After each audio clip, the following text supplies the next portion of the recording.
Good evening, everyone. I'd like to call to order our regular council meeting for March. Those of you that desire to do so, please stand and join me for the pledge and prayer, please. Teresa, would you lead us in prayer? Sure. Father, we come before you in Jesus' name, and Father, we just thank you and praise you for this evening, and thank you and praise you for the citizens that came out, and thank you for the ones that are viewing online. And Father, I just pray that you'll just lead and guide and just direct us and just give us wisdom in all things and help us to make the right decisions to be able to push the town forward. And Father, I just pray that you'll just lead and guide and direct us in your name. Amen. Debbie, would you lead us in the pledge? Pledge allegiance to the flag of the United States of America and to the republic for which it stands, one nation, under God, indivisible, with liberty and justice for all. Thank you.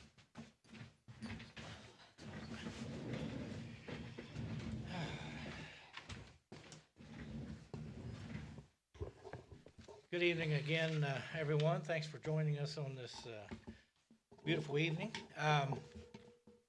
First item on the agenda is roll call of members. I'd like for the record to note that all of council is in attendance. We have Michael McGee, who's ill, on the line. Next is approval of council meeting minutes for February 22nd, 2022. Has everyone had a chance to review? And if so, do you have comments or changes to recommend? I made a slight change on them than the ones I sent you because Bree found some mistakes. Well, felt I should reword it. Right. And where was that at? It was just under the Blair Mountain part. It was just the way I worded about the council will approve the placement and design for installation. What I changed, and this sounds better. Okay. Yeah, okay. Because I was about to say, I read through the minutes. I wasn't quite.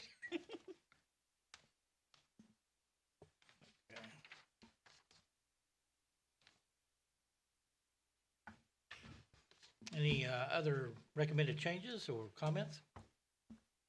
Okay, hearing none, do I have a motion to accept the minutes? I'll make a motion. Have a motion from Councilperson Bass. Do I have a second? I'll have a second. Second from Councilperson Long. All in favor say aye. Aye. Opposed? Motion carries. Okay. All right.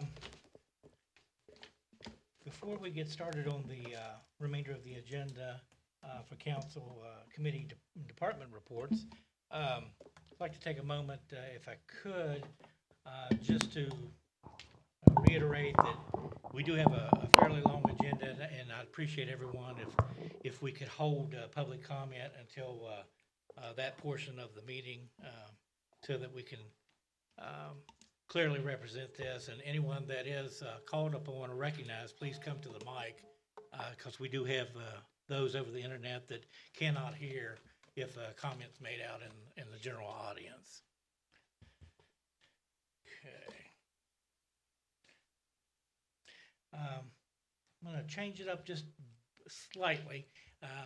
We have our esteemed delegate here to speak to us about what I would consider one of the most exciting things to happen in Kanawha County and the state, for that matter, in a long time. Yeah, Becca's, because this isn't working. Oh, it's not working? Okay. It just has it has a cord, so you can't really move it much further. Okay, bear with us, folks. We'll get our microphones working. But just to continue, we were able to enjoy an evening with the county commission recently, and Delegate Rowe and I were both there along with the commissioners, and I think a majority, if not all, the mayors from the Upper Kanawha Valley were in attendance as well, and we reviewed some of the efforts that are being undertaken by the county commission, the legislature, and the governor's office. And I invited Mr. Rowe here to give us some information that I, as well, hope to touch on later, and just to energize council with the wonderful news. So as soon as we get the microphone, we'll have Delegate Rowe fill us in on what's on tap. Awesome. Yeah, I've not seen an effort, really a combined and singular effort from so many individuals for quite a while, and it's good to see everyone working together for one, and I think it's something that every municipality in the Upper Kanawha Valley will benefit from, and Marmet is no exception. We have a beautiful work here that was put together professionally that we'll take a look at later, that highlights some of the recreational efforts that will be undertaken, and to me, it coupled with everything else for infrastructure and tourism, it's going to be a game changer for our community, I feel. So with that said, would you address us, please, at the mic? Would it be all right if I walk with the mic? Sure. Well, yeah. Because I can see these folks over here. Well, thank you, Mayor. Thank you for inviting me. Thanks for coming. My name's Larry Rowe, and I live in Malden, and I've got my law practice is there, and I've represented this area for a number of years. As he said, this is the most exciting thing we've seen in the Upper Kanawha Valley. And you say, well, what is it? The County Commission, are you ready, got a $1.2 million grant to plan a tourism destination area going from Charleston all the way to the New River Gorge. Now, you say, what kind of, what we hope to do is to play on what they've got in the gorge, which is adventure sports. The ridge tops would have trails. Hatfield McCoy is ready to come up. They've got the money to come up on the trails when they get the permission. They'll be able to connect folks on trails to Kanawha State Forest. And then I think if we can build the bridge rebuild the bridge at Deepwater, that we can have across, we can get ATVs and bikes and motorbikes and dirt bikes and everything, walking people across the river there, and then they can go to the north side, to trails on the north side. They just put in trails over on at the Elk River, and what we've got is 1.2 million is just to plan it. I mean, that's the kind of money we talk about, a program or a project. 1.2 million. I'm going to say it again, $1.2 million to plan. To plan. I mean, and they have these beautiful maps, and I really encourage you to see it, because it will change your idea about what's here. If I met with the Secretary of Economic Development. He said, well, I was up at Alloy yesterday. And I said, now, Mr. Secretary, when you went up to Alloy, you didn't see any of this. He said, that's right. I said, to get the real picture, you almost have to fly over it in an airplane or something. Well, that's what this plan is that they got developed. The County Commission did this. Then they got the Appalachian Regional Commission, which Gail Manchin's the head of, and she dropped, I don't know, $600,000 or $700,000 on this. So there's a lot of, as the mayor said, there's a lot of cooperation. And let me say, for the first time, I don't think you'll feel like you are competing against other towns. There's enough money for everybody, and in fact, whenever you start developing tourism destinations, you end up having everything connected. Now, we're really just talking, think about it, from Charleston to Montgomery is only 27 miles. And they plan to go on to Gauley Mountain. I propose that we go on up to Anstead because of the state park. Hawks Nest, the tram, that's just a nice that's a little gem to add to what I call the East Kanawha Tourism Corridor. Now, nobody's named it that yet, but I have struggled with this, trying to figure out how do you identify it? Something new, it needs to be fresh and new. And so what I've come up with anyway is East Kanawha Tourism Corridor. Now, what does that mean? The idea is that we are connecting all of what we've got to the New River Gorge. In other words, that is huge. Did you know that Time Magazine in last year selected the New River Gorge as one of the top 100 places to visit in the world? Oh, wow. Now, did we bump off the Grand Canyon and the Taj Mahal? They're not on the list, folks. Paris is. I was thinking the Eiffel Tower would be one, but Paris is on the list as a place to visit. But think about that. their visitorship is up, I think, 15%. Property values in Fayette County are going up. Property values in Summers County and Greenbrier are going up. Why? Because of tourism, because there's an excitement and an energy. All right, you say, well, what kind of tourism are we talking about here? Well, the idea is that we will develop the river. See, we can have sports and everything that they can't have over there. They can't have a riverside restaurant. They can't have a riverside hotel or lodge. They can't have trails all over the park. But we can do that. We can have trails in the mountains and on the mountaintops. We can have private entrepreneurs literally could put a lodge served by one of the trails up on one of the mountaintops.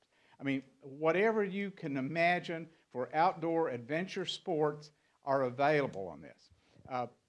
Just think, if we develop the river, all of a sudden you're going to be looking at the river as the place where you're going to go have a meal. Let's go over to Chesapeake. They've got, you know, a nice restaurant over at the marina, and you know, of course, there's rugged sports. Go with me on this. Just think about a couple from Los Angeles, and the guy's a real big worker, and he's on his computer all the time. He and his wife come to West Virginia because their teenage kids want to go do all this dirt biking and ATV riding and fishing and jet skiing and let's see, kayaking. I mean, all this stuff. They want to just get out here, and Dad just wants to work on his computer. They say, Dad, come on down. We'll go to Charleston, West Virginia. Let's fly over, and we'll spend the night in the Marriott Hotel. It'll be everything that you're used to here. You can do all your work, and Mom, we will go whitewater rafting the first day, and the next day we'll go boat riding. We'll go through the lockages on the river. We can do all these things, and you can just stay in the hotel and work if that's all you want to do. Well, I got to get this deal closed. Okay. So they go out and they come back at 4 or 5 o'clock. They get ready for dinner, and then they go, hey, we can go see Mountain Stage. We can see the symphony. And remember how many miles it is. It's less than an hour to get back to Charleston. No place else. I don't think, I'm trying to think, and I don't know all my places, but I can't think of any place that can give you that kind of rugged adventure an hour away. So they come back and they go to have a nice fancy meal and everything, and then the next day the kids go out and the wife, they go do something else, and then they come home and they go, well, now tonight why don't we just get hamburgers or something? No, Dad, why don't we do this? Why don't we go down on the river and get, you know, whatever. And it's just limitless. And what the tourism people tell us is that the magic of tourism is to get them to stay an extra day. The traditional whitewater folks come in from Michigan. There'll be 4 men in one car. They'll come in, spend the night, go on the river, and go back to Michigan. And if you can get them to stay, you just doubled your money. Get 3 days out of them, you're tripled your money. And we're talking big money, folks. And it's available. And you say, well, but where would they come from? Hey, you know, it's 5 hours, 5 hours to Cleveland, 5 hours to Charlotte, 3 hours to Columbus, 3 hours to Cincinnati. Hey, there's a lot of people that are close by that can come in for 1, 2, 3 days. Now, you say, well, what's this mean for the towns? Well, what we want to do in the towns, and this is amazing. Well, I was going to talk about the possibilities of it, but let me go to the funding. The legislature passed a bill called Coalfields Communities, and it's a redevelopment plan, and the idea is that any county that has lost a lot of coal mine jobs, or, like our county, has a coal power plant that has been shuttered, is eligible for this Coalfield Community money. How much money? It could be over $1 billion. Now, what the legislature did in the Coalfield Community Bill was 2 things. One was to create a match grant program where, like, if they say, well, you need $100,000 to pull $500,000 out of this, then the state is going to be able to do those kinds of programmings. Okay. And the governor, by the way, got $100,000 in contingency money, which is his. It's like he can do anything he wants with it. He can fund these match grants, and I'm asking them to fund some of them, at least $10 million to $20 million soon, so we can start actually getting the money to flow and move. The other thing in that bill is that it provided money for demolition of abandoned structures. Now, Chesapeake's already identified 31. They've already started their process. They've identified 31 structures they want to take out. And there's money, I don't know how it works, but there's basically money to get rid of these abandoned structures and clean up the towns. There's money for streetscape, like we talked about, you know, if you want to put angled parking in, sidewalks, lampposts. Great idea. It'll just, I mean, it just does something to unify town. You all have one main big street. If you could put lampposts all along that street, it'd be beautiful. Okay, what else do you get? There's infrastructure money, and they gave that money to the Water Development Authority, but it can also be used, I think, for economic development. But when I was talking about, I think that we need to divide the road between Shillian and Montgomery so that it's either a 3 or a 4 lane highway. And I just drove it Sunday, and I think you could do at least 3 lane all the way up, and if you can move the railroad tracks, you could do 4 lanes probably all the way to Montgomery. Why? Because people, when they look at a tour, they don't know the area, and they look at a map, they're going to go, oh, divided highway, let's go this way, it'll be scenic, instead of going down to Beckley and coming up to the bridge. And you say, well, what do they get? Well, you know, Fayette County's beautiful over there, and of course, Anstead is beautiful. You've got Cathedral Falls on the Midland Trail. You have that bridge, you know, the old rusty bridge there at Deepwater. That needs to be rebuilt. And I met with Secretary of Tourism, and she said, you know, Larry, the Department of Highways has almost every time we said we needed some infrastructure improvement for tourism, they did it. And so she's writing it down. Anyway, that bridge would be so important to connect. Otherwise, there's no way to get across the river, whether you're walking or you're on a bike or whatever it might be. The other infrastructure plan would be to 4 lane, to 3 or 4 lane from Shillian all the way to Montgomery. And again, the whole purpose of this is to create a corridor to take people to the national park. Why? Because it's just huge. Their visitors are up 15%, and they draw a lot of people, and it is just, I don't know, kind of sealed, it's sort of the seal of quality, that this is a very good place, it's protected, it's preserved, it's beautiful, there's whitewater rafting and other kinds of activities, but they don't have the ability to have the kinds of things that we can have. All right, so what's in each town? Each town could have a streetscape, we talked about that, could have a trailhead into the mountains up this way, could have a dock or a pier so that you're using the water. You know, we can do pleasure boating, jet skiing, you know, all kinds of water sports, any of those things that they can't do over there. But if we do this, Charleston becomes a gateway, and all of its amenities, all of its entertainment qualities, the hotels, motels, everything, will just boom with this. And you say, well, is it all going to go to Charleston? No. People are going to want to be on the ridgetop staying in a lodge. They're going to want to be in a restaurant on the river, you know, like we do. Every once in a while we'll think, well, let's go do something. I always like the Barge restaurant in Charleston.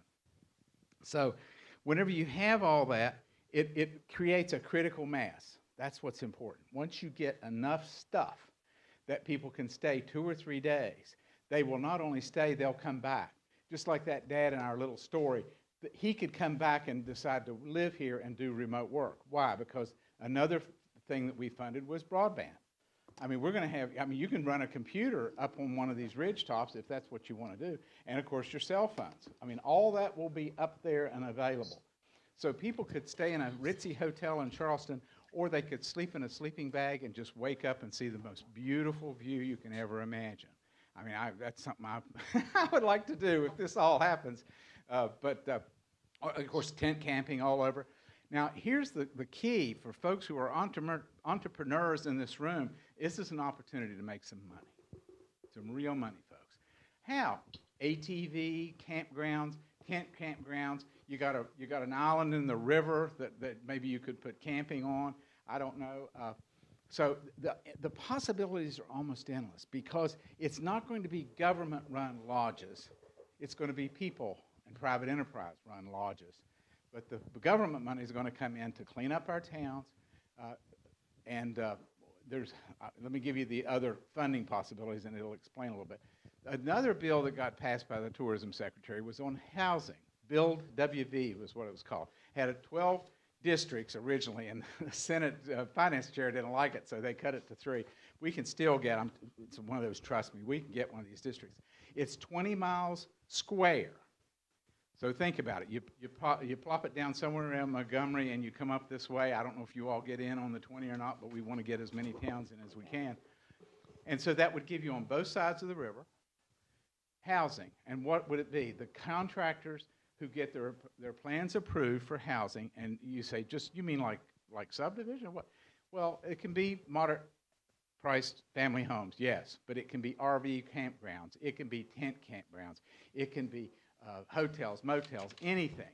And when they build it, if they do it with approval of the tourism people and develop as part of a plan, then they can get all of their supplies with no sales tax. 6%, folks. And if you were buying them in Charleston, I guess 7%, but I think you're supposed to buy them in the district. So that that would boom for us if that's a requirement. I don't know if it is. One of the things that goes with that's really helpful is that they also get a tax deduction for property taxes paid spread over a 10-year period. And there's no loss to county or local government. They made sure that it's out of the state's pot, not anybody else's. And it's really encouraging for contractors to do this. If we get one of those districts, I'm telling you, you'll see a lot of housing go in. And what's the beauty of it is that a contractor could take out 6 abandoned structures in different places around town and then put back a moderate priced home. And just think how that would fill in. Instead of having a big grassy lot where it was a trashy one before, you've got a house and a family and people that have new housing. We need housing stock in the Upper Kanawha Valley to get people to come and live here, keep our kids here. It's real important. So that's a big factor in it. The other big money is what's called, it's federal money, it's abandoned mine lands. They used like $1.5 million or $2 million over on the Elk River recently to put in economic development where old mines have been abandoned. And what they did is they put in ATV trails over on the Elk River.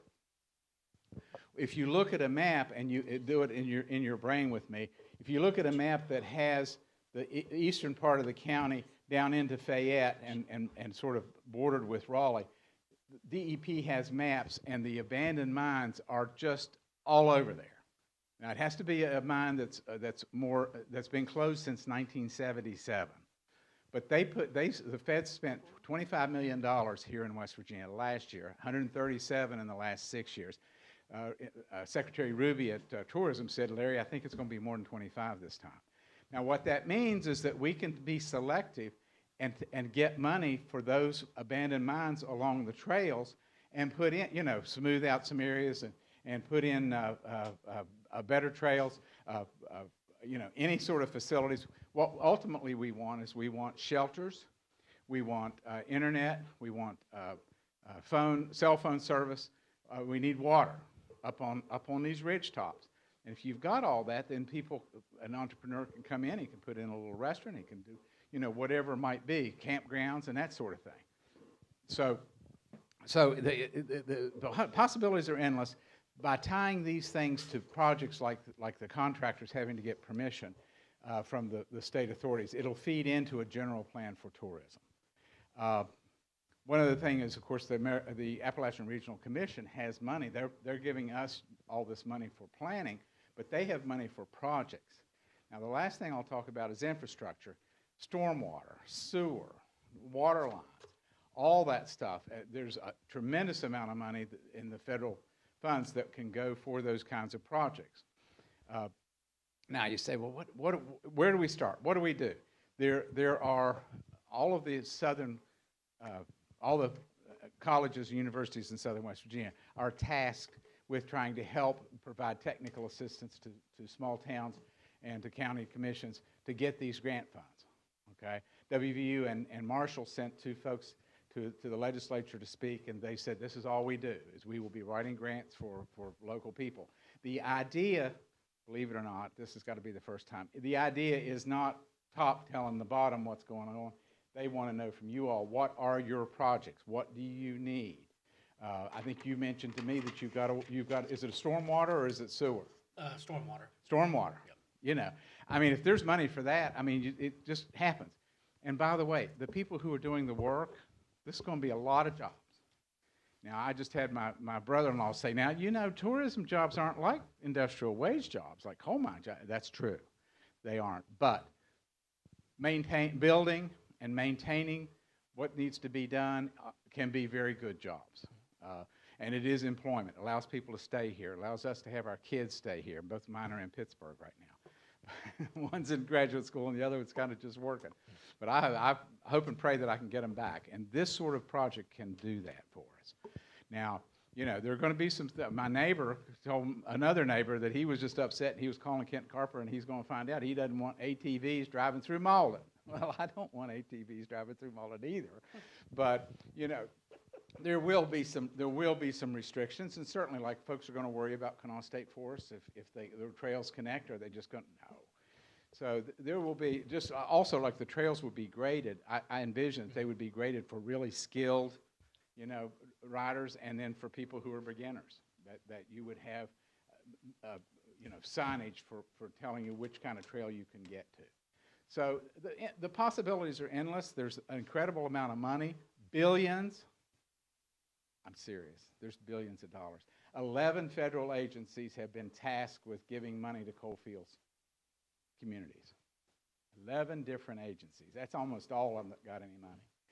And they have, the fellow who's the head of it is in Morgantown, works for the Department of Energy. His sole purpose in life is to connect people to the federal agencies that have money and match them up to small communities.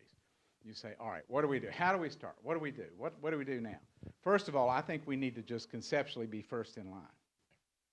I mean, I'm telling you, we have an opportunity to really be first in line. Right here, our little 50-mile community corridor down to the park has the ability to be first in line. I would suggest that you all develop and, first of all, pick projects, everything. Think of just brainstorm for days, and then prioritize them. But in a part of what you're doing here, we've already talked, streetscape. Yes, great idea. Really will just give you a lift as you drive through town. Your abandoned housing. And I would suggest that you take pictures and get the addresses so that they can get the tax tickets and find out who it is that owns these properties. Send them notice, and if they don't respond, just go ahead and proceed. I'm not sure what the requirements are, but with the amount of money involved, I know the City of Charleston and other places have said it costs so much to get a lawyer to study who it is and figure out who owns it and what we do. I think if you've got 31 structures in one town, that it's not going to be so hard to come up with that. And so I would suggest making a book with photographs, tax tickets that show who supposedly owns it, and start sending them notices and telling them that this property is going down. You know, I would also try to figure out what our housing stock needs to be. Like if you need moderate, when they say moderate housing, they're talking $150,000 housing. That's pretty nice. That's not, you know, teeny weeny housing. That's a nice place. And then look at the river, because I was thinking if I got over here early and I didn't, I'd like to drive down on the river to see what's there. You know, if there's enough room you got to have parking. I mean, if you're going to have a marina or a river access like Daniel Boone Park or something, you've got to have parking for it. So it's not a small space. What else? You know, just whatever else there may be. Montgomery, I think, is going to really score big. They will be the center of this Upper Kanawha Valley, East Kanawha district, and they really are poising for that. Apparently, the mayor's already got somebody to take a dormitory and turn it into a hotel. I think he's getting that the Bicey Center, which is the community center with the indoor Olympic pool, and he said he'd take it from WVU, but he wanted $2 million to fix it up, and that may be coming, by the way. So that would be a real nice center right in the middle of everything. You've got train travel. You know, you can get on the train in Charleston, go down to Hinton for the day, and come back same day. You know, who's got that? Who's got all these things? Let me mention one of the things that I really want to do is audio tours. Of what, Larry? Of the coal industry, the functioning coal industry. You've got a tipple over at Hamilton. You've got you've got Kanawha River Terminal here. You've got mounds of coal on the other side at Quincy. You know, and then when people get up on top of those ridge tops, it's not all trees. There are active mines over there. So, you know, interpret that. Let people see what the coal industry's like. And then we could do it on history in Old Malden, lots of African-American history that's important there. We also could do engineering marvels. If you were, and some of you all may be basically engineers at heart, if not by degree, and perhaps by degree. Engineers would love coming here. This is the world discovery of natural gas over at DuPont City, the first industrial use of natural gas over at DuPont Middle School. I said DuPont City, DuPont Middle School. The first deep well in Western civilization that was drilled by the Ruffners in 1808 in Malden. The coal industry in West Virginia was started to fuel the furnaces that cook the water off of the salt. You know, all that stuff is just remarkable to people. And if we had audio tours that we could let them do. So engineering marvels, old salt industry, the coal industry, and I don't know, anything else you can come up with. But this side of the river, you would want labor history. You'd want Blair Mountain. You'd want to interpret all these things. And I'm telling you, people will come from all over to see it because it's just unique. I mean, we have a unique history. We are unique and wonderful people, and we need to tell them. And this is an opportunity to do it. So any other suggestions? Just basically, I've gone through each of the towns. When you look at this map, they sort of identify each town, and they'll name 3 or 4 things that will contribute to the overall. Like Mammoth there's a huge land preserve at Mammoth, and there'll be probably a nature center there. The West Virginia Land Trust is donating that and will protect that land. But when you go through, I can't remember what they had on Marmet, and then I tried to embellish it a little bit too. But each town really they're looking to you all to tell them what it is you could do. And you got to energize your entrepreneurs. You got to get somebody to buy enough land for parking and to put in a boat dock or marina or a pier or whatever it is. So the possibilities are just amazing. I haven't seen anything like this in my history in the Kanawha Valley since I came here after law school. Anybody got any questions or comments? I'm sure somebody in this room is going, now, wait a minute. Just I have he's gone now. My father-in-law was one of those, wait a minute. Let's just talk for a second. So if you got any wait a minutes, I'm happy to hear them. Any ideas or thoughts? I really think that you can get all 3 projects that you were talking with me about in this mix. And you say, yeah, but if I get all of them, then Chesapeake, there's enough money for Chesapeake. There's enough money for Pratt. We're not competing. That's the point. You're trying to figure out how it is that you can connect with everybody else. And it's those connections that will be the magic. That's what will change everything. And when you got all those connections and all these people, you know, working on tourism, making our place look good, you know, I mean, you don't have to be a tourist to appreciate a nice-looking town. So this has got a lot of possibilities. Any questions for Mr. Rowe? This is an exciting opportunity. Ideas are just whirling in my head. Oh, I know. I have trouble sleeping sometimes when I get this excited. It's unusual. I mentioned the infrastructure, on the money. There's infrastructure funding for all those kinds of projects, bridges, water, roadways, paving, whatever it might be. There's Coalfield Community, which we are, and that's a lot of money special to us to develop this tourism, and not just tourism, but, you know, we can get the stormwaters fixed and the streetscape going. And then there's the ARC money, which is the Appalachian Regional Commission. They have project money that's available, not just planning money. Let's see. And then the demolition housing. That's going to be a big program, I think. So if you all can kind of put your heads together, maybe have a committee, maybe, you know, just meet and have some coffee and start brainstorming, I think you'll be surprised at the kinds of things that you can see. And you will look at your town in a different way. Because you're looking not at what's here, you're looking at the future, at what you've got for your kids, to have them stay here, you know, in nice houses, $150,000 houses right down the street. It's all, I've got a little thing that I talk about. And it's not very often in life whenever you get on that big carousel of life and you're going around and you see the gold ring. You just see it, and it's gone real quick. You got to grab it. Well, that's what this is. There's a gold ring, and it is our dreams and our hopes and possibilities that we've dared to dream in the past. But when you look at the reality, you go, oh, no, there's so many. In Rand, we've got so many houses that need to be torn down, you know, and Malden doesn't have so many, but Rand definitely does, you know, and it just kind of drags you down.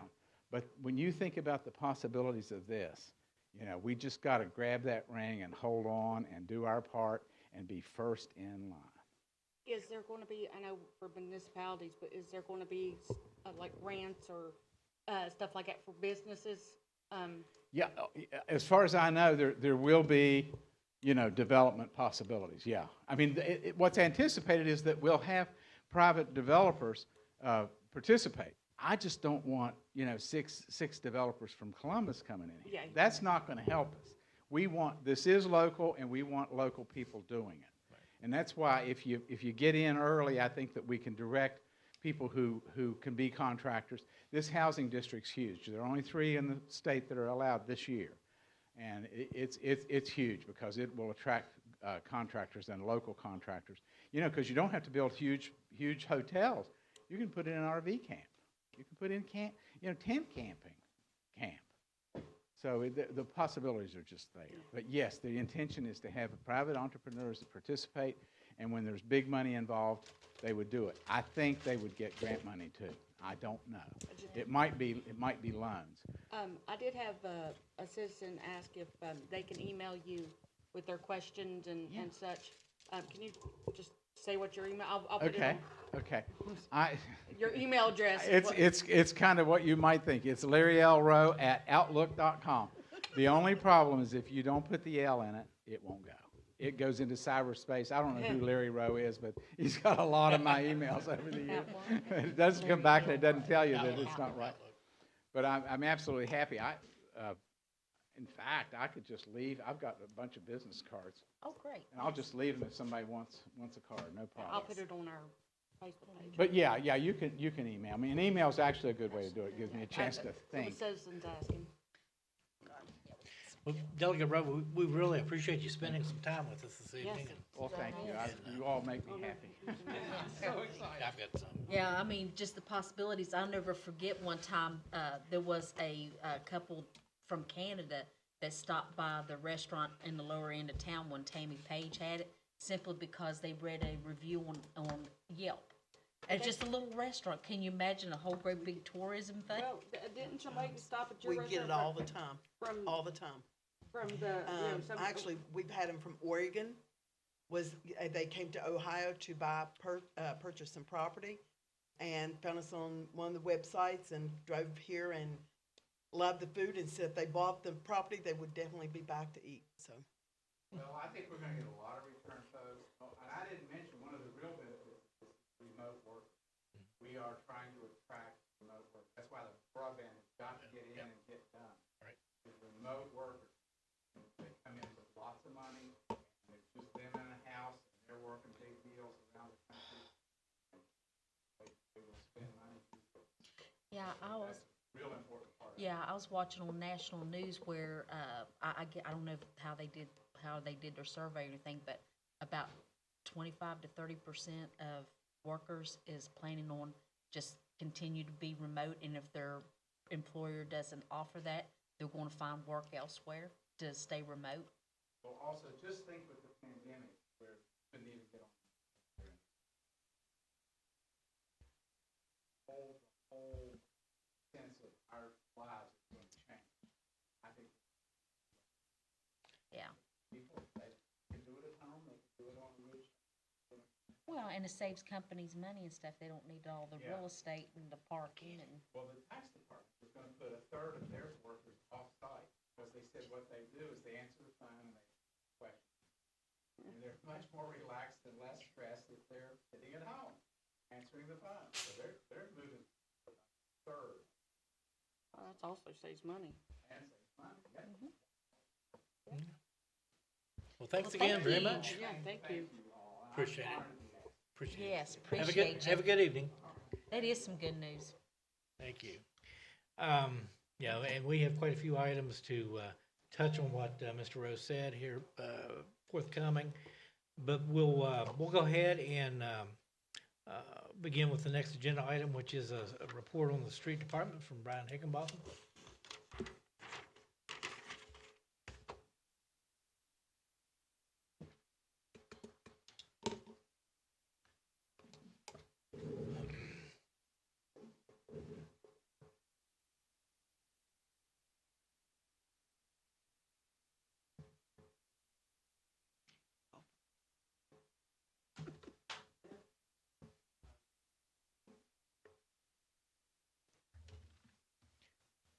Okay, first thing, evening, Mayor, council members. Appreciate everything you do for us. I really don't have anything. I mean, a lot of my stuff that I want to cover is actually on the agenda anyway. So as far as, in anything new, I really don't have anything. We're just trying to keep up right now. So with that being said, I really, like I said, I don't have anything unless you guys have anything from me, anything new. Like I said, everything that I have is on the agenda item anyway. Any questions for Brian? Okay, I guess we're good, but like you said, there was quite a few items. Right, You might want to just stay there. I was. Next item on the agenda is Street Department Substation, Councilperson Long. Yes, we had an infrastructure meeting, I think it was last week. The days just go blur, but, and we had discussed many topics, and one of them is, their, main station down there next to, Todd Judy Ford, and I had mentioned to you that I was gonna go ahead and put it on the agenda, cause, you're gonna need to bring to council, what we need to do, cause, apparently we've got some, old documentation that you found back from Yes. 2018 that we need to address. And especially if things, is going to cost money or et cetera, we need some input from you, how we're going to resolve this. Right. Well, as far as one certain thing, I really don't have that yet because we're Okay. actually trying a few other things to try, I guess, to save money and not do that. Gotcha. But Okay. I'm not 100% sure if it's going to work yet, but we're trying. Okay. But just a little FYI, I can tell you what needs to be done if what we're doing doesn't work. Okay. The whole transfer station down there, I don't know if anybody knows exactly what it is.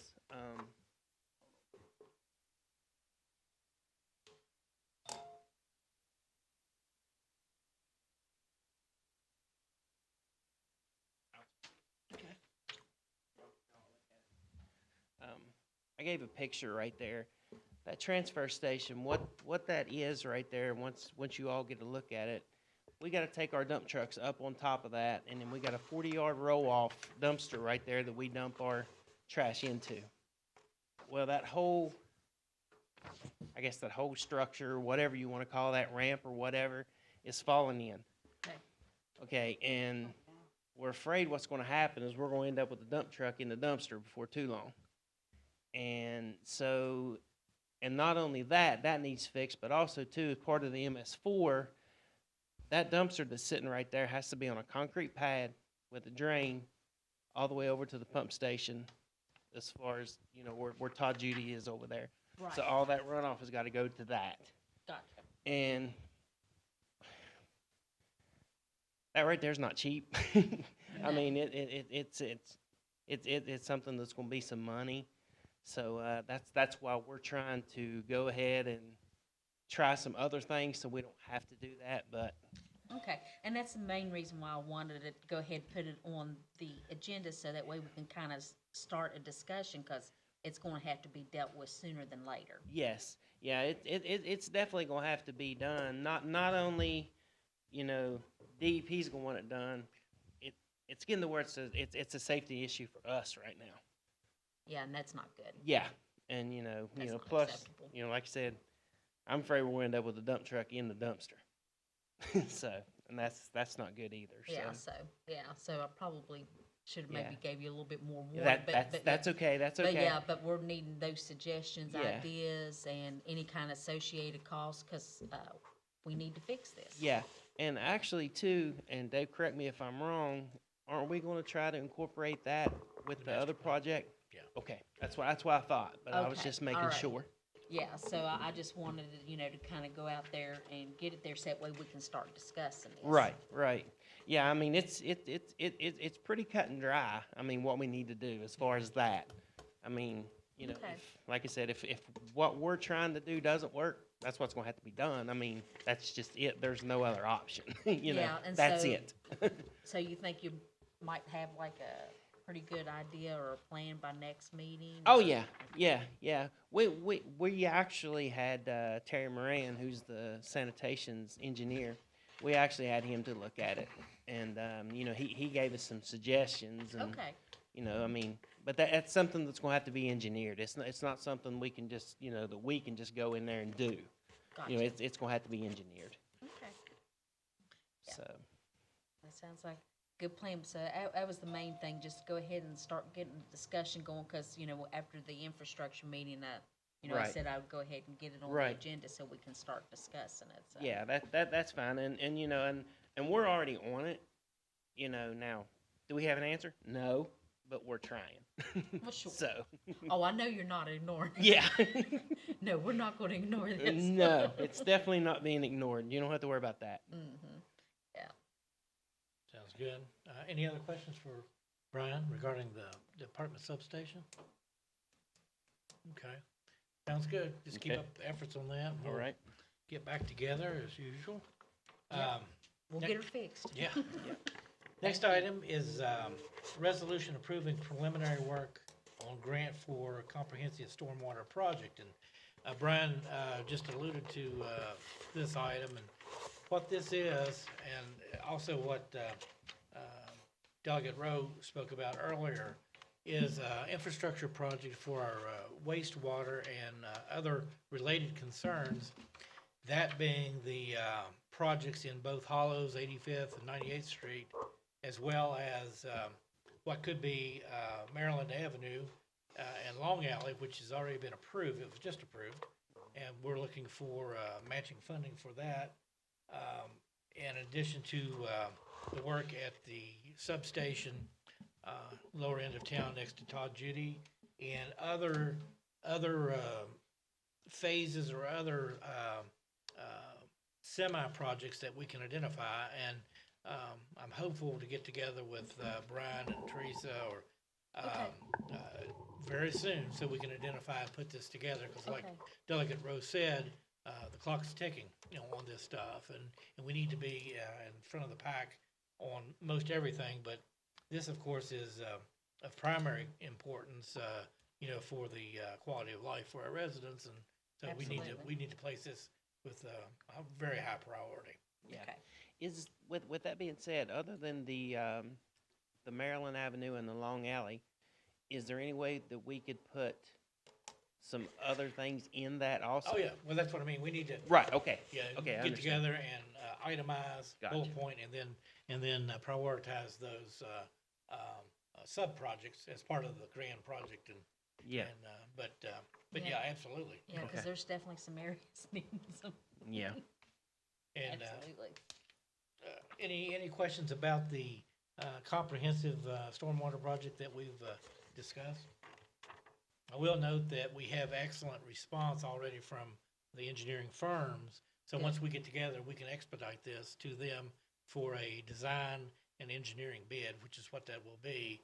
And it's like, again, the delegate spoke, those types of projects cost quite a bit of money just for the planning phase and engineering phase. So, Okay. so that now's the opportune time, to do that. And I think Recorder has a resolution to that effect.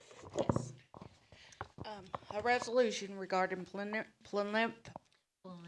preliminary work on comprehensive stormwater project. Whereas the state of West Virginia has earmarked substantial funding for infrastructure improvements for local municipalities. And whereas the town of Marmet has a need and desire to participate in the state of West Virginia's efforts to improve existing municipal infrastructure, and whereas the town of Marmet further desires to discuss and advance several infrastructure projects in the future, and whereas competition for these scarce grant dollars could be strong, and therefore time is of the essence to commence the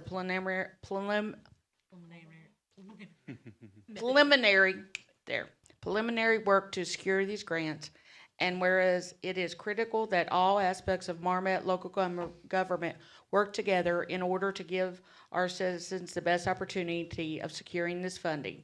Now therefore be it resolved by the mayor and the council for the town of Marmet that the town of Marmet shall commence work on the preliminary steps to apply for and obtain available grant funds immediately. Be it further resolved that council shall appoint one of its members to assist the mayor and the administration in furtherance of this process. Be it, now we gotta, Very good. ask people.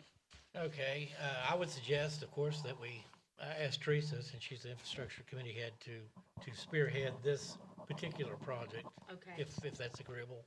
Okay. Do I have a motion to that effect? I'll make a motion. Okay, I have a motion from Councilperson Bass. Do I have a second? I'll second. Second from Councilperson Skeens. All in favor say aye. Opposed? Motion carries. Thank you. Okay, like I said, that's of critical importance to all of us. Absolutely. Yeah. Next item on the agenda is a discussion of purchase of a hydro vacuum truck. And this is related to the prior topic. And Brian, much better at describing what the purpose of that piece of equipment would be and how it would benefit us. Well, first thing I want to let everybody understand is this right here is a more than a single purpose machine. I mean, you can do a lot of things with this, and plus it could also be shared with sanitation. Sanitation can use it also, which, like, just for instance, we had a company come in, I think it was week before last, and they hit us $700 for about 3 hours work. Yeah, so that just gives you an idea of the value of one of these trucks, and what this truck is, just it's a hydro excavator, which is you use water to cut the dirt with, and then you suck it out as you cut it. I don't know if you ladies are familiar with that at all, but it's you can use it for storm cleaning or storm drain cleaning, which we desperately need. Drop inlets, you can use it. Ditch cleaning, just multiple stuff you can use. What is it, like a pressure washer on Yeah. speed? I tell You you see the what, picture? I sent everybody pictures just a little while ago. Yeah, I was looking at them. Yeah, Can we hook a street sweeper on that? no, we tried. We tried to. I tried to figure out a way, and this particular, you can't do that on this type of, because the way the PTO, it's not a movable Okay. machine. You know what I'm saying? A street sweeper would have to be a separate project. But considering the price of street sweeper is a fraction of the price of what this is, and this does 100 times more than what just a street sweeper does. What are those run new, Brian? These trucks? Yeah. Probably anywhere from $450,000 to $550,000, brand new. Yeah, and I actually got two of them that are halfway comparable. One of them is $88,840, and another one is $98,500. Now these are used, of course. Yeah. But we actually found one at West Virginia Tractor down in Charleston, and it was a truck that City of Charleston used. They only used it for their storm drain cleaning. They traded it in on a new one, and it actually works and everything. We went down there and looked at it today. They had it running. Everything works. I think we can. They're asking 75 is what they're asking for it, but I think we can get it for right around 70. I think. I'm not gonna say that definitely, but me and Dave talked. We're gonna go in at 65 if you guys think that's okay. So, Yeah, give them some bargaining. yeah, and also too, we just bought a trash truck from them. Yeah. And also too, if anything's wrong with it, they're just right down here. Like the one I found, this one here is in New Jersey, and this other one is in Miami, Florida. They're just not around here. I mean, Yeah, but you just wanna go in Miami. well, I want to go to Miami. yeah, I would go. I'm not saying that, but And, and the beauty of it is, eligibility under, ARPA, which, our accountant can attest to, stems from, in West Virginia, the Clean Water State Revolving Fund. If it's eligible under the revolving fund, then that's the measure of eligibility for ARPA. And it clearly states that, and I can quote it from the rules, that eligibility is approved for measures to manage, reduce, treat, or recapture stormwater or subsurface drainage water. So, in my opinion, it completely qualifies, and we can ask our accountant, but I think it's, I mean, if there's anything that would help to mitigate, some of the flooding and some of the backup, I think this is a great first step to see exactly, utilize it to see how bad off our blockages are, before we even approach replacing some, because it may be a simple measure of a little bit of maintenance. Yes. Clean them Yeah. out. So, yeah, and that's the thing. I mean, and Dave asked me that same question, and I guarantee you, if with one of these trucks, if these storm drains are just stopped up, I guarantee you that we can unstop them with this. Now, with that being said, if they're collapsed or something, of course we can't. But that's what Dave said. That gives us an opportunity to know exactly what we're going to have to replace. And the best thing about it is, once we get it replaced, you got something now to keep up with it. Before we didn't have. So- what do you think, like, and just for a perspective, what do you think like a month's worth of rental on one of those would be? Oh, I mean, what? $8,000. I mean, It's worth it to buy. yeah, over a period of time, I think really it'll benefit us tremendously. Well, you Yeah. probably have to do it more than that, just, you A probably month? would be able to get Yeah. everything you No, need it not done even in a close. month. Because and that's another thing too. If you go rent it for a month, we're not gonna be able to use it for that month. Because there's only gonna be a couple days a week. That's all we're gonna get to use it. Right, because you got garbage pickup. That's and exactly other right. I mean, things, yeah. we can't just put everybody on that. I mean, it's just not gonna happen. Right. We just ain't got the manpower for that. Well, and then this way, we don't have to worry about if it's available or Right. da-da-da-da, Yeah. And also too, this is something that I thought about too, is you can also do a like a rental with the other municipalities. Can. That's just Yeah, make our money back, yeah. that's just the Yeah, it's. or barter with them a little bit. Yeah. Yeah. We do it with Glasgow right now, and it works out perfect for both of us. Yeah, you can use this if you let us use that. That's exactly right. That's like last week when we dug, we got the excavator from Glasgow. Didn't cost us a dime. We just had to go get it. Yeah, I think the main thing is just, and we've, council's really done well with this, is providing the tools that the department needs and sanitation needs. Yep. On that side to do the job, Right. And it's been, and I'm not saying bad about any administration in the past, but, you have to take care of the needs, of the department and be prepared to, Yeah. to take on what we need to fix. So, I think, with that special allotment of funds that we may not see again, I think it's an excellent use for. Yeah. And it is, because, normally this area is always looked over for everything, and this is one time now we're in the highlight, and we really need to grab it. And there's another thing too that Mike at West Virginia Tractor done for us. He also said if we decide that we want this, that he would let us bring it up here for a couple of days and use it to make sure that it's what we want before we even buy it. Oh, wow. Yeah, that's good. Try before you buy it. Yeah, and plus, like when City of Charleston, traded this truck in, they went in and fixed everything that was wrong with it. So, it's ready to roll. You can go down there and start it right now, and you're ready to work. Yeah, it's a used truck, but, Yeah, I'm that's for it. that's nothing. Y'all seen the pictures. we'll get a hold up, clean it up a little bit, and you'll never even know it was there, and you know, so I ain't worried about a little bit of dirt. yeah. Well, I don't like it, but we try, but Yeah. Yeah, it's the whole idea is to get it dirty. that's right. But I like to make them clean too. I know.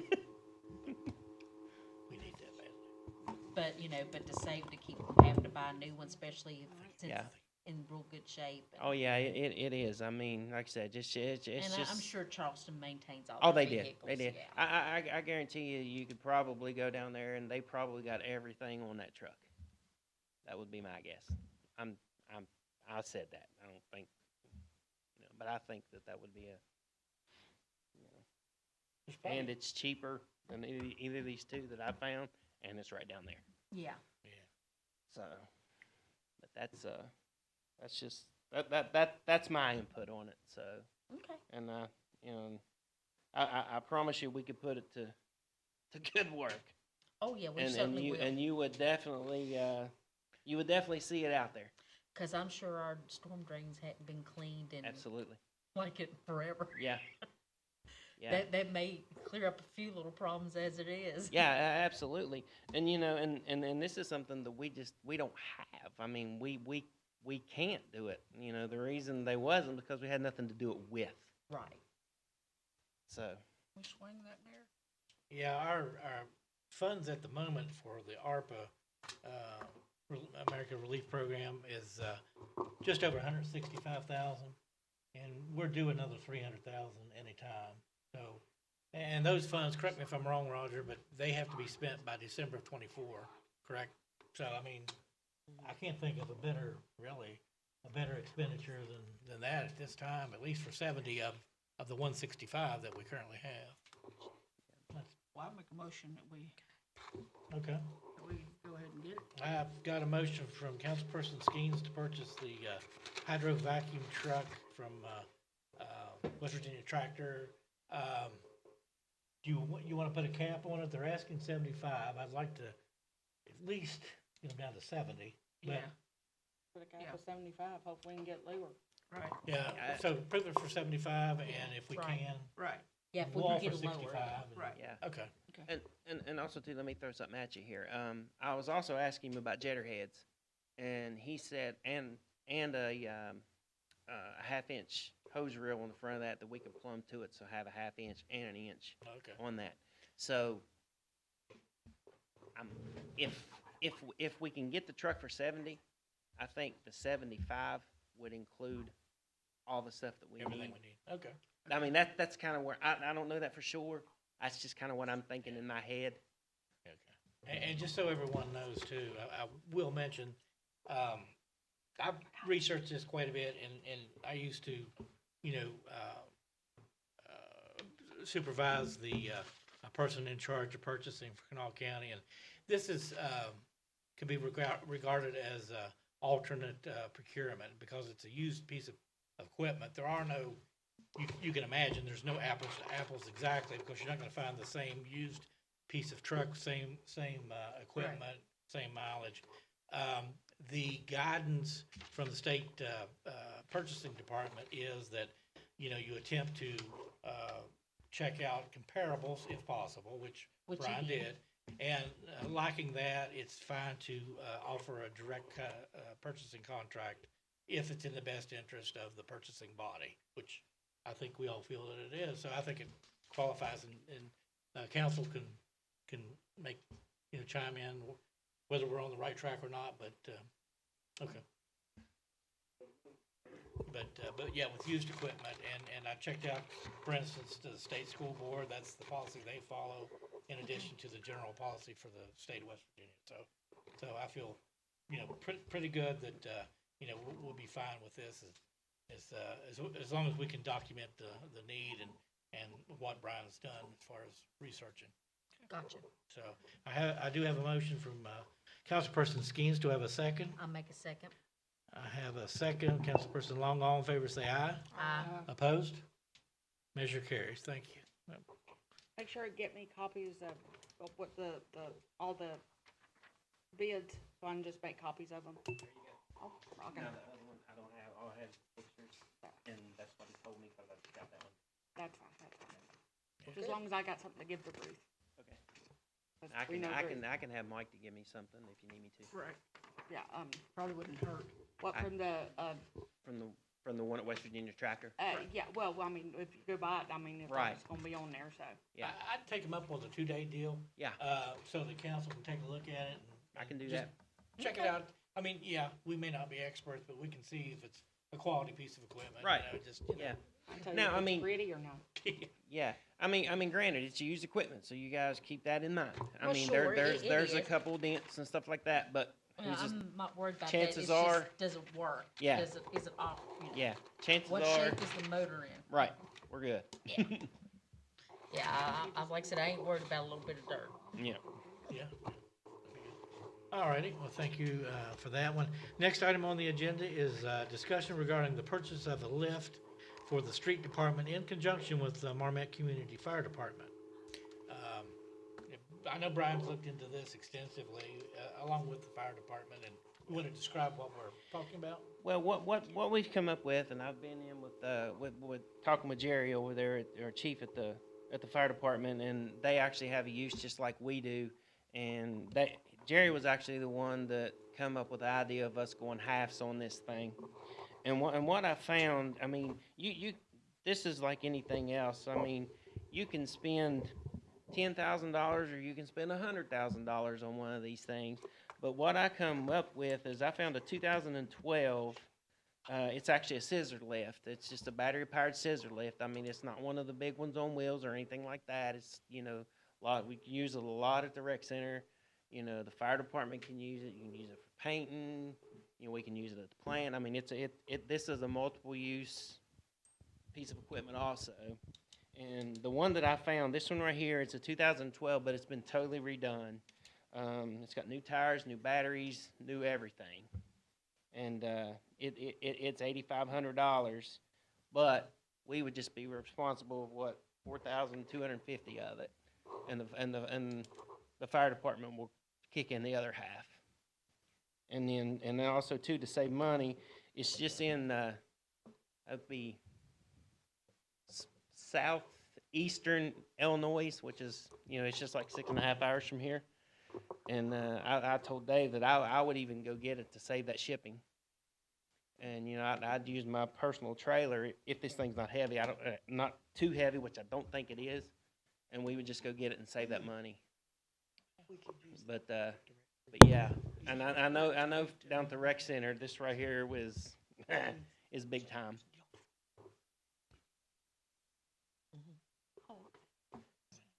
So Oh, yeah. that's kind of where I am with here, and I actually have a printout on it. This is actually off of eBay, and it's the best one that I've found. And just like anything else, you can look on the bottom. 11,450, 8,900, 11,000, 9,000. There's just you can just spend as much as you need. But from my research, this one right here is the way to go. I mean, it's totally refurbished. The pictures look awesome, which this is black and white. But What's I the mean, cost of the shipping on that? I would say, I'm guessing, as heavy as that thing is, this is a guess, $1,500. That's a guess. Yeah, I remember you discussing it at the infrastructure meeting. Yeah. which That will come in handy. Yeah. We can buy this today. I mean, you could check U-Ship or something like that. Yeah. But, Yeah. But I mean, like I said, I mean, I don't care, to go get it. I just drive out there on Sunday, stay night, pick it up Monday morning, come back and be here Monday evening. Was mean, thinking to of, save like, that the money. Gas, if it balanced out, cost of gas. Oh, now. it still wouldn't, Yeah, it reach wouldn't balance out to $1,500. that. oh, No. no, Mm-mm. no. Oh, no, it'd still be cheaper to drive even with. Even present putting him up in the prices. hotel, it's Yeah. still, Yeah, we'd still be coming out ahead. Yeah. I mean, it doesn't matter. I mean, that was just me offering that. I mean, Right. whatever you guys want. Or, if one of the other guys would want to go, it don't matter. I mean, Yeah, I'm it- sure we could figure it out some way to go get that thing. Oh, yeah, yeah. That's- The that's shipping's not that an much, issue. definitely send you to go Yeah. get it. And then that was just a guess. I'll check on that to make sure, but that was just a guess. Yeah, I kind of seriously doubt it's free shipping. Oh, no, it's definitely not. Well, between us and the fire department, you know, some of the guys over there might, you know. Yeah, They might wanna go. Yeah, Yeah, I we'll mean- figure it out. yeah. And, you know, that's like I was talking to the chief a little bit ago, you know, I asked him just in case it was too heavy. He's got a dual axle trailer that I could use. You know, mine's just a single. I mean, I don't care a bit in the world to use mine. I mean, if I needed to, I don't care as long as it wasn't too heavy, because I just got a single axle trailer. So it'd be a total of 8,000 and town would be paid for? 85. Oh, 85? Yeah, it's 85 total. We would be Do responsible half. for 42.50 That's fine. plus whatever we decide on the shipping, which is I say let's go pick it up. Yeah. that's what I say too. But I don't want to make that And call. and that would be, general fund expense, Yeah. but Yeah, and I'd rather go pick it up than take a chance of something happening to it and during shipment and stuff. Well, and how long is it gonna take to get here? I mean, Right. Exactly. we prove it tonight, y'all. Right. rolling. That's another thing too. Whenever you call, it's a 2 week. Once you order it and you call them, tell them you want it or whatever, it's 2 week lead time. Oh, okay. So, but still, that ain't nothing. No. Well, I make a motion that we purchase it for 85, Uh huh. 8,500 and split the cost with the fire department. okay, I've got a motion. I'll to do second so. it. And I have a second from Councilperson Bass. All in favor say aye. Aye. Opposed? Motion carries. And general fund, you said? Yeah, that's the general fund, and that'll be equipment. I'll work that one out, but it's equipment line out, general fund, street and sanitations. And we could actually use some from recreation if we needed to, but we don't really need Okay. to. Next item on the agenda. Yeah. I'm sorry. I was making sure who's Okay. second. Yeah, Rebecca. Next item is a resolution approving preliminary work on a grant for McCorkle Avenue redesign. Another item that our delegate mentioned. This has been something that I've had in the back of my mind for years, and that being how to make McCorkle Avenue a little more attractive to businesses. Mm-hmm. Well, as Mr. Rose stated, now is the time to approach the various parties for grant funding for such an enterprise. And what I would envision would be a redesign of the access on McCorkle with parking. Could be single side or either side parking, diagonal perhaps, with walking in the center. New wrought iron lamp post to light the expanse of the 1.1 miles. New sidewalk, which is, we're in dire need of those. Some of the contour of the sidewalks is terrible through town. You can't even tell there's a sidewalk there. But anyway, what I'd really like to do, again, we need to expedite what we do. Which is to put together a set of bullet points with rudimentary suggestions for Marshall WVU to write the grant for us. In the meantime, work very diligently to perhaps have a drone photograph the overhead of Marmat so that we can come up with design suggestions and involve the public, see what they would like. Because the Department of Highways, their whole right-of-way encompasses, sidewalk to building in some cases. And so we have a wide swath to work from and to, like I say, to beautify for the town. And it may seem like maybe a lesser important thing to do, but I really think if you bury those power lines and have the attractive lamp posts and parking for all the businesses, and a nice sidewalk system through town, and including what was proposed up through Kroger, I think it would benefit the town hugely. And again, I hate to keep pointing back to it, but you heard the delegate say that it's likely that any and all projects that we propose would be looked at, seriously. So I hate to leave this out because it's something we would never be able to do on our own because it's cost prohibitive, for the town to do this on its own.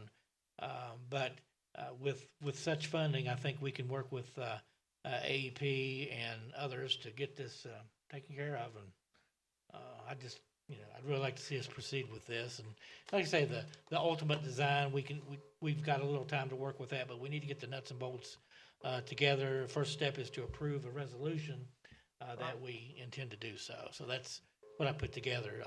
Any questions or comments? No, I'm in total support of it, because what you talked about with the lampposts and stuff, that one little shopping plaza right there in Nitro, as you go up 21st Street to go up to Lake Ridenhour, that is so pretty to look Oh, yeah. at. Yeah. And it's, and it will help, attract business, it will attract citizens. Also, you want that kind of landscape, especially with all the tourism and things that's coming. Yeah. Because, people like to go shop at attractive shops and stuff. Oh, yeah. Will there be like any help for like maybe like some of our present business owners to improve their storefronts and things, or? Well, yeah, that's another topic, but, I mentioned a while back and even years ago, a mini grant to help with some store owners, for facade improvement especially. Right. And what with the demolition of the structures that we've also heard about, clearing some of that, making the whole town more attractive, I think will be huge. Oh, no, yeah. But, And they say that's the first step to, help clear out your area of drugs and other, activity, is by cleaning things up. yeah, exactly, so. So, yes. Any other comments? Okay, yeah, well, I can just say, simply, Recorder has a resolution to that effect that we would endorse, at least addressing the preliminary steps for this project. Absolutely. Do I have a motion to accept? I'll make a motion to accept that. I have a motion and a second. I'll second it. I have a motion and a second Who'd from you take for the second? Debbie. All in favor say aye. Aye. Opposed? Motion carries. And again, this is not committing us to any type of funding, but first steps are important, and we can get in the queue, with the grants that are being written by the university. So it's important that we at least attack that. And Yeah, them lamp posts look so sharp. and of course, yeah, oh yeah, absolutely. The delegate mentioned too that we probably should choose a council person to spearhead this. Who would like to take on this charge? I mean, I'm glad, I'll be there to help, but is there anyone? Because you just gotta push on these things. I mean, I hate to say it, but, What is Be a it that piggy needs to be now. done? well, Exactly. what my thinking was get someone with a drone. If we have to do it professionally, so be it, but, take an overhead of the whole town, and then just simply redesign, and that could be professional as well, but, redesign McCorkle Avenue completely. Photoshop could delete basically everything, side to side, and then just completely redesign McCorkle. It started with getting the drone. Yeah. I would, and I would check that with the development office first. They may actually have overheads already, Okay, but like I say, Francis, if you'll do it, I'll work with you to do it. I'll do it. Okay. 'Cause this is something that's always been a dream of Well, mine. Yeah. It has I'll been. help you. I'll work with you, cause I do the I kinda Photoshop felt and all like- that too. Yeah, and I'll be happy to help any way I can. and we're identifying people, but we all need to pitch in. All of us. All of us has got to Yeah. pitch in. So, but I appreciate that, Francis. And, who do we need to contact about the, Oh, I've learned that a might lot. already have overhead? West Virginia Development Office, West Virginia Development. yeah, and I figure they do. I'm They, learning. they've mapped out the whole area, That'd Make things easier, yeah. or quicker, maybe. I'm not great with Photoshop, but I'd be glad to help. I can do all that with my stuff, Okay, I think my Jake has a brother-in-law's got a drone. drone. yeah. Jake has a drone. I'll see if he- All right, well, I appreciate that. Next Let's item do is a discussion regarding improvement of citizens' access to broadband in Marmet.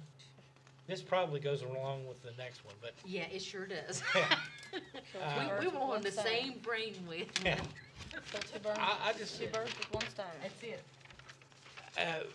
one of the major directives from the billions that are being funded is infrastructure for broadband across the U.S. And it is my sincere opinion that we are underserved in Marmet by Suddenlink. Yes. And I don't mind saying so, because, you know, my livelihood depends on this, as does a lot of people that are now working remotely.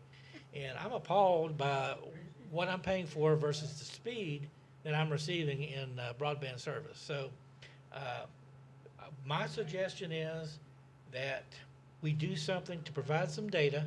In other words, maybe set up a Survey Monkey site or something of that nature so that citizens can record with a set number of questions that we can put together, either broadband speeds over a period of time or just simply complaints that we can take to the PSC and actually,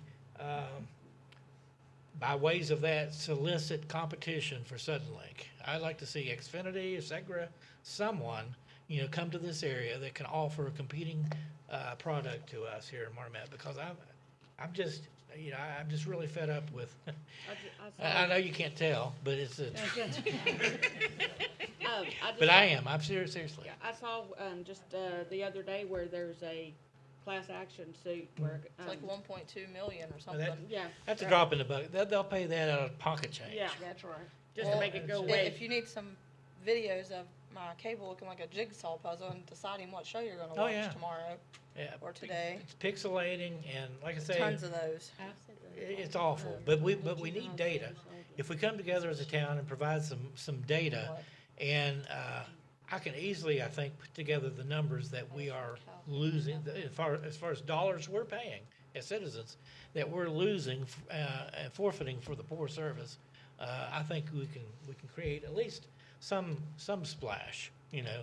So, and who knows? Maybe someone else will pick up the mantle and do the same. But anyway, that's my 2 cents. I just think that excuse me, we need to put together some type of survey mechanism so that our residents can contribute. I agree. Yeah. Okay. I don't think really we need to vote on that. We could put together something pretty easy. Yeah, because, Pictures and videos would be great. yeah, and get something and get it out. Well, you can even do Facebook polls and things too, and of course, we can set up Survey Monkey, and, you know, we can get it from more than one, and even have some paper ones that people can, you know, pick up and maybe turn in or something, Yeah. you know, so, but yeah, so, but no, that's what I was I think bringing writ- up too, so. I think written complaints would go a long ways with the commission too. If someone wants to do that instead of a survey, or someone wants to turn in one, you can always take it down there. Yeah, I think staff may accumulate some data on this. Yeah, and we can coordinate with Manchin's office, because I know Manchin's office was going to spearhead some kind of lawsuit or something too, and Sure. so.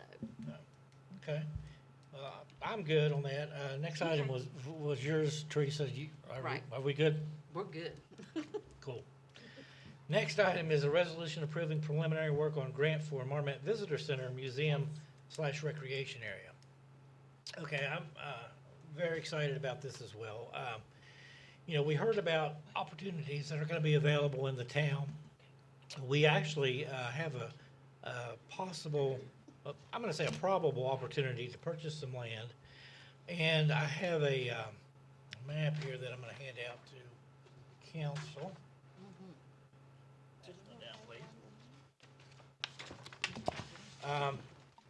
If we're successful, You don't have to let some yeah, we can do that. folks. Yeah. Do we not already have that in? What's that name? That's what we got in our. Scott, you wanna look at one of She these? gave us. Oh, she gave it to you? Okay. Oh, did you? Is that what part of what you gave us? Oh, police officer got you that. Oh, We're rocking and rolling. appreciate it. Anyway, They said that Ruth gave us. this opportunity could provide us with the necessary land to provide a visitor center, which we can do a lot with. We can house our historical items. Yeah, I've got one. I need Oh, one. here, there's another one you can hand out. Oh, is it in this? We're good. It sure is. Yeah, go ahead, Rob, just Okay. hand it over. We can house our historical items in addition to providing, brochures and such that you typically find at visitor centers, mapping, restrooms, et cetera. And also, I'd like to see possibly that we could rent out a couple of spaces within for your typical fast food joints that you see at these different locales. It would garner us some added revenue, possibly. Provide some dog, pet walking areas, relaxation areas, as well as a dock and fishing pier on the canal and such. And yeah, like I say, I'm in negotiations regarding this property, and of course I'll bring it back to council. But this will actually be in proximity to the trailhead that's proposed between Marmet and Chesapeake. So a welcome center there, and facilities such as charging stations, RV dumping stations, and such would be, I think, a huge benefit to the town. First step, though, is to gain access to the real estate, and like I say, I'm working on that as we speak, and I think things are going well in that regard. Mhm.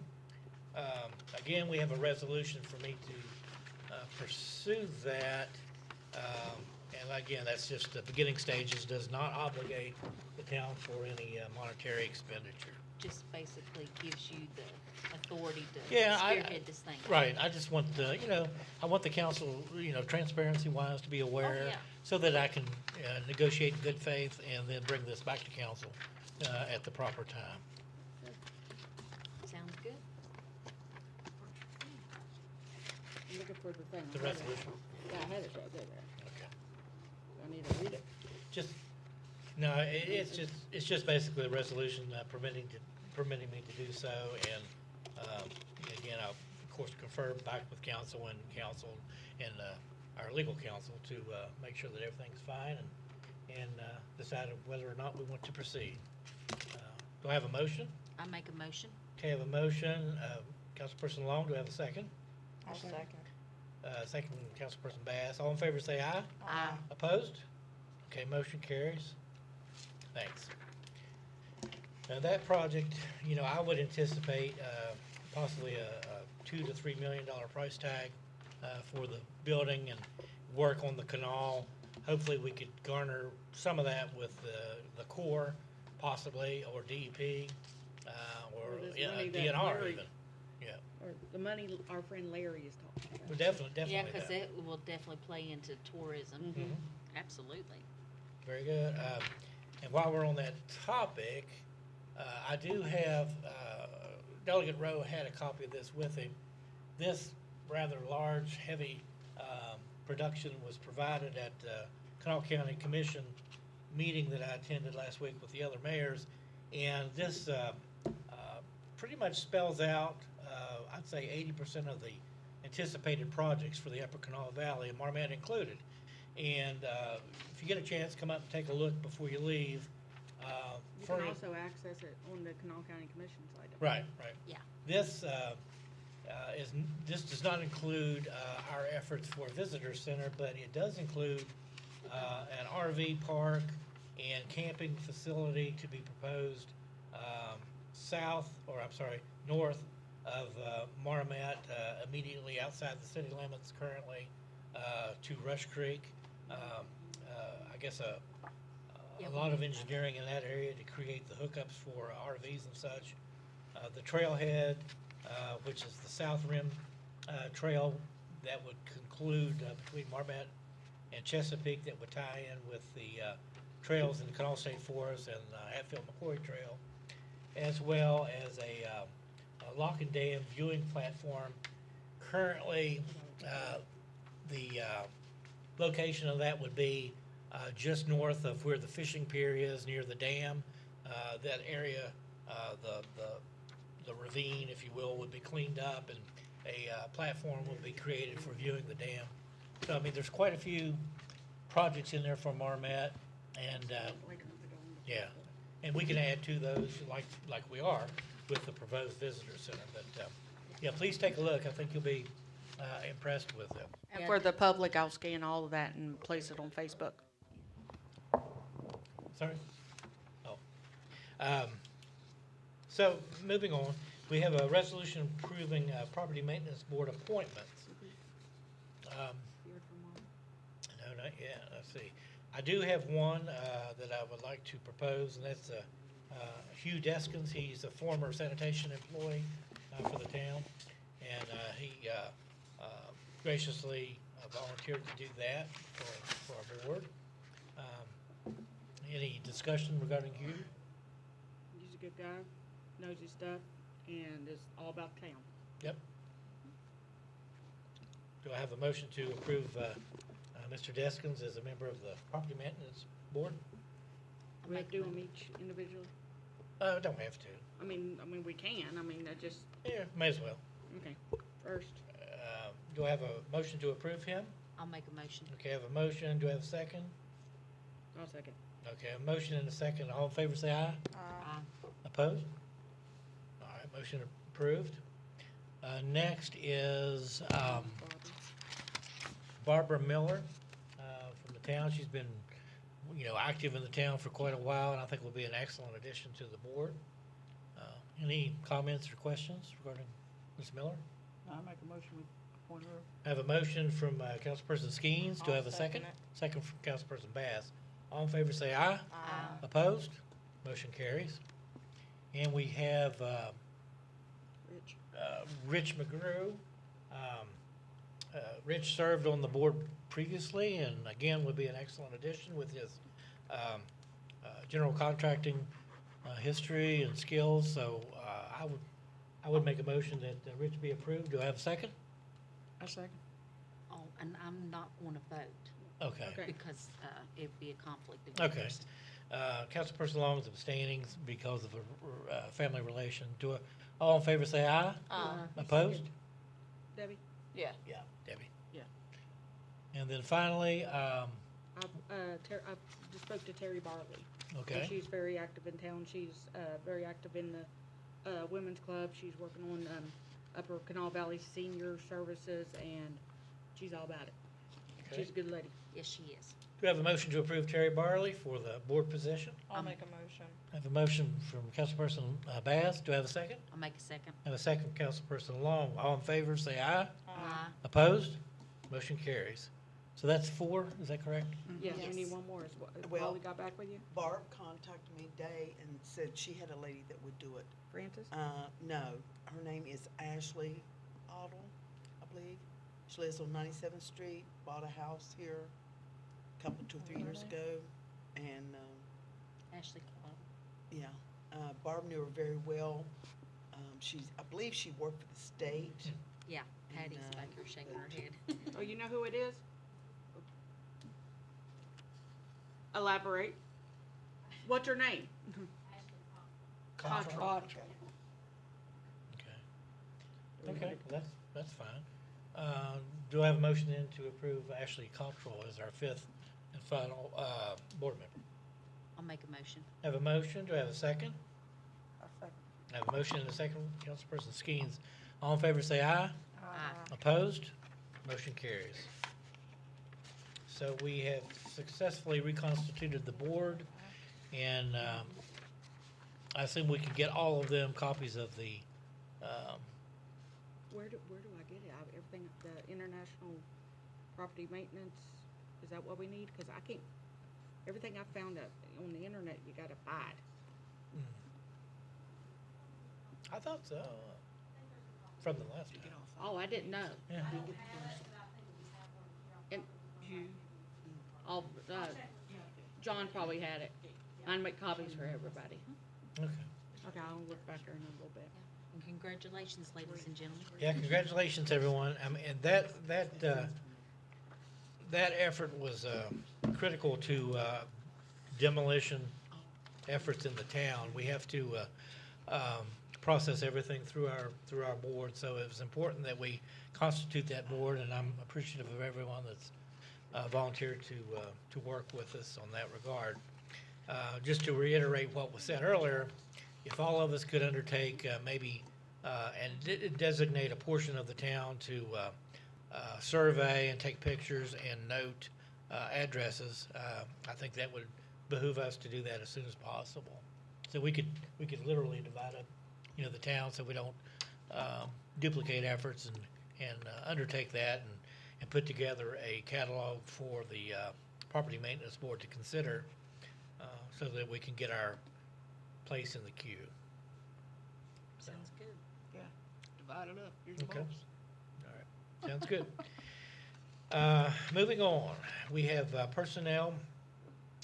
First item is a resolution transferring Tim Hudnall from property maintenance manager to full-time street department sanitation employee at the rate of $15 per hour. And this is more or less a switch. Matt Morgan, if you'll recall, was previously in that position, and he has moved to street department completely, and now we have our prior property maintenance manager that has a desire to work for the street department and sanitation and further his future in that regard, and which I definitely support. Any comments or regarding the transfer? Okay, I need a motion to approve. I'll make a motion.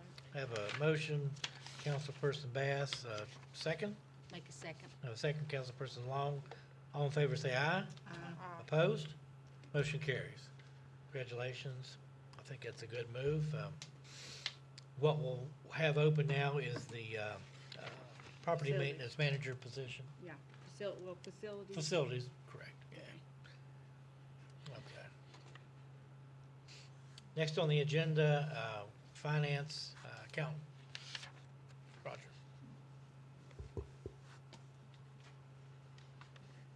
Good evening, council and mayor. I'll be doing the financial statements for the month ending February 28th, which is our 8th month of the year. Start out with the balance sheet, the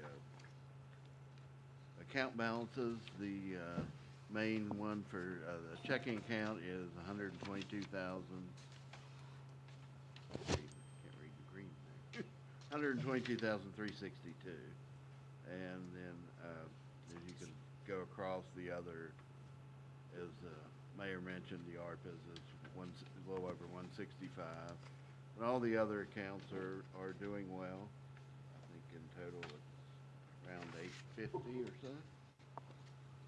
Okay, going on to the interim statement of revenues and expenditures. This again is for the month of February.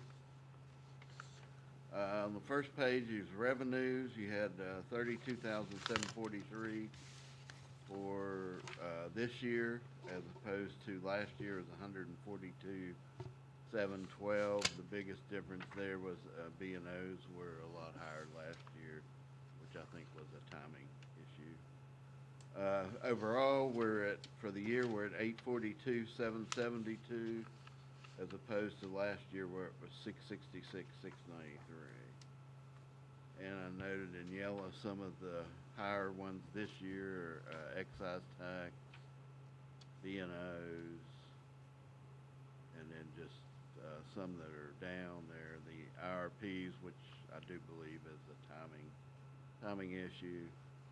And then, of course, we had an insurance claim from last year. All right, going on then to the next 2 pages of expenditure. For the month, we ended the month with just a little under 71,000, which was a little down from last year, where we had 99,000. And as you can see, some of the expenditures that are up this year, city clerk is a little higher than last year, and that's because we hired Tracy. And the police department is running about 28,000 above, and streets is about 81,000.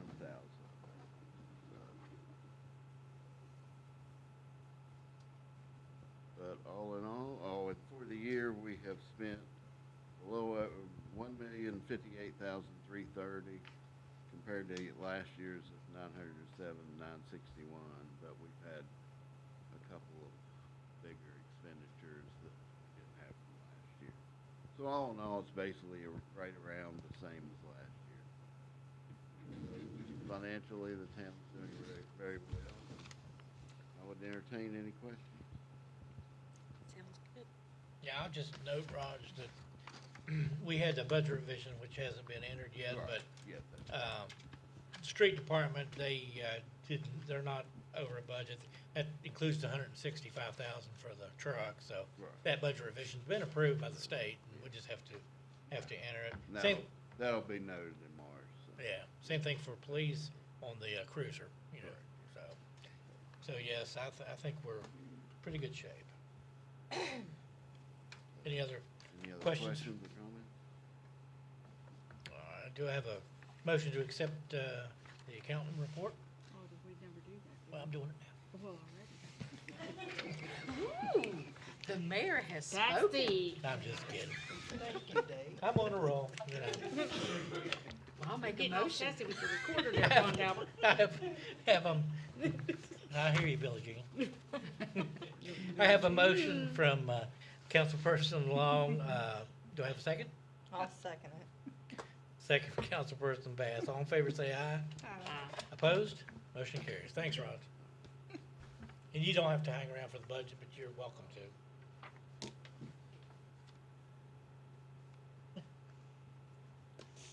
Huh? Oh, that's right. One thing, Raj, I'm sorry. Were the checks done for council for the quarter?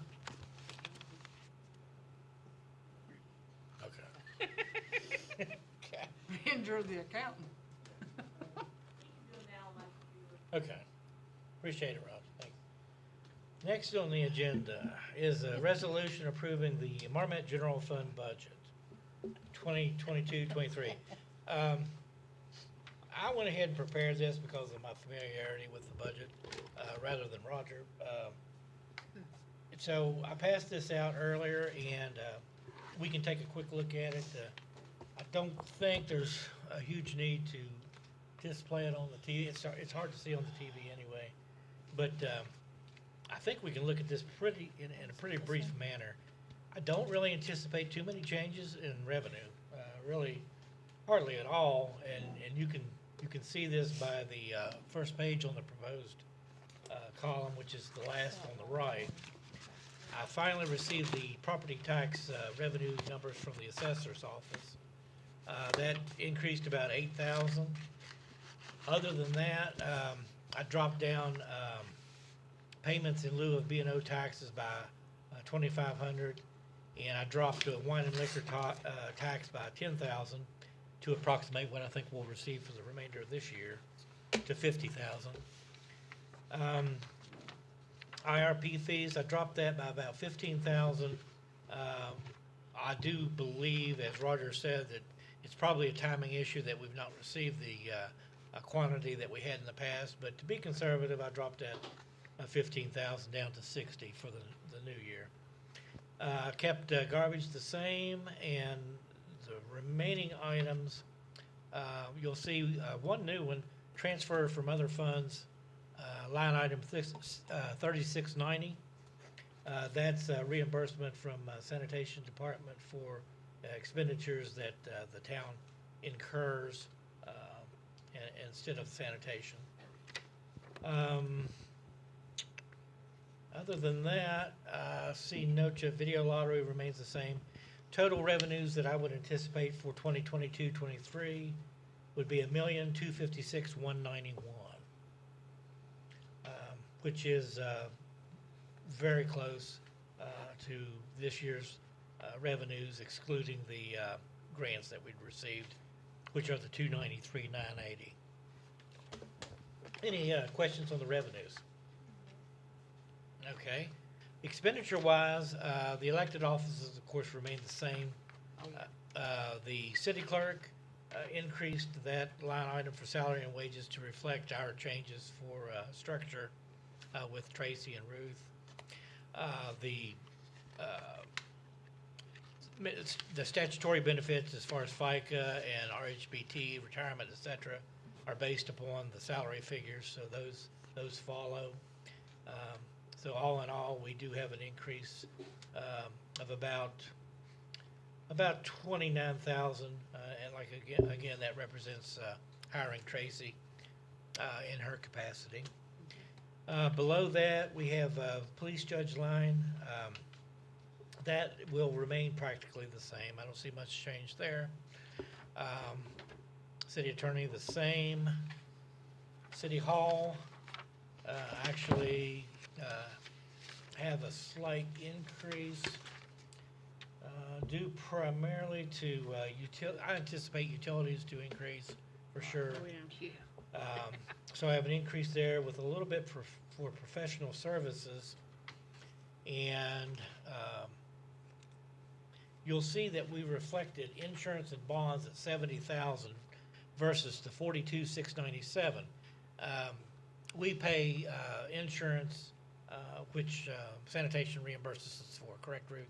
So that's the reason for the difference there, but that is reflected in the revenue line for reimbursement from other funds, which is sanitation. So all in all, City Hall will probably remain about the same, although on a different topic, we're kind of aware of maybe an extenuating heating cooling problem that we'll have to probably address in the future, but near future. Other buildings, we have a significant decrease because some of the playground usage, expenditures came out of that line item, and of course we don't have that to incur this year again at this time. So there's a significant decrease there, down to 18,395.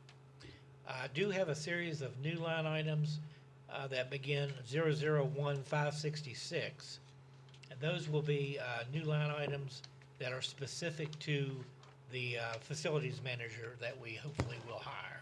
I want to keep that separate if possible. So that's a whole new set of line items. Public safety remains basically the same with the addition of the vacant position for a full-time officer and, of course, the chief when he or she arrives. All of that is accounted for in the 700 series.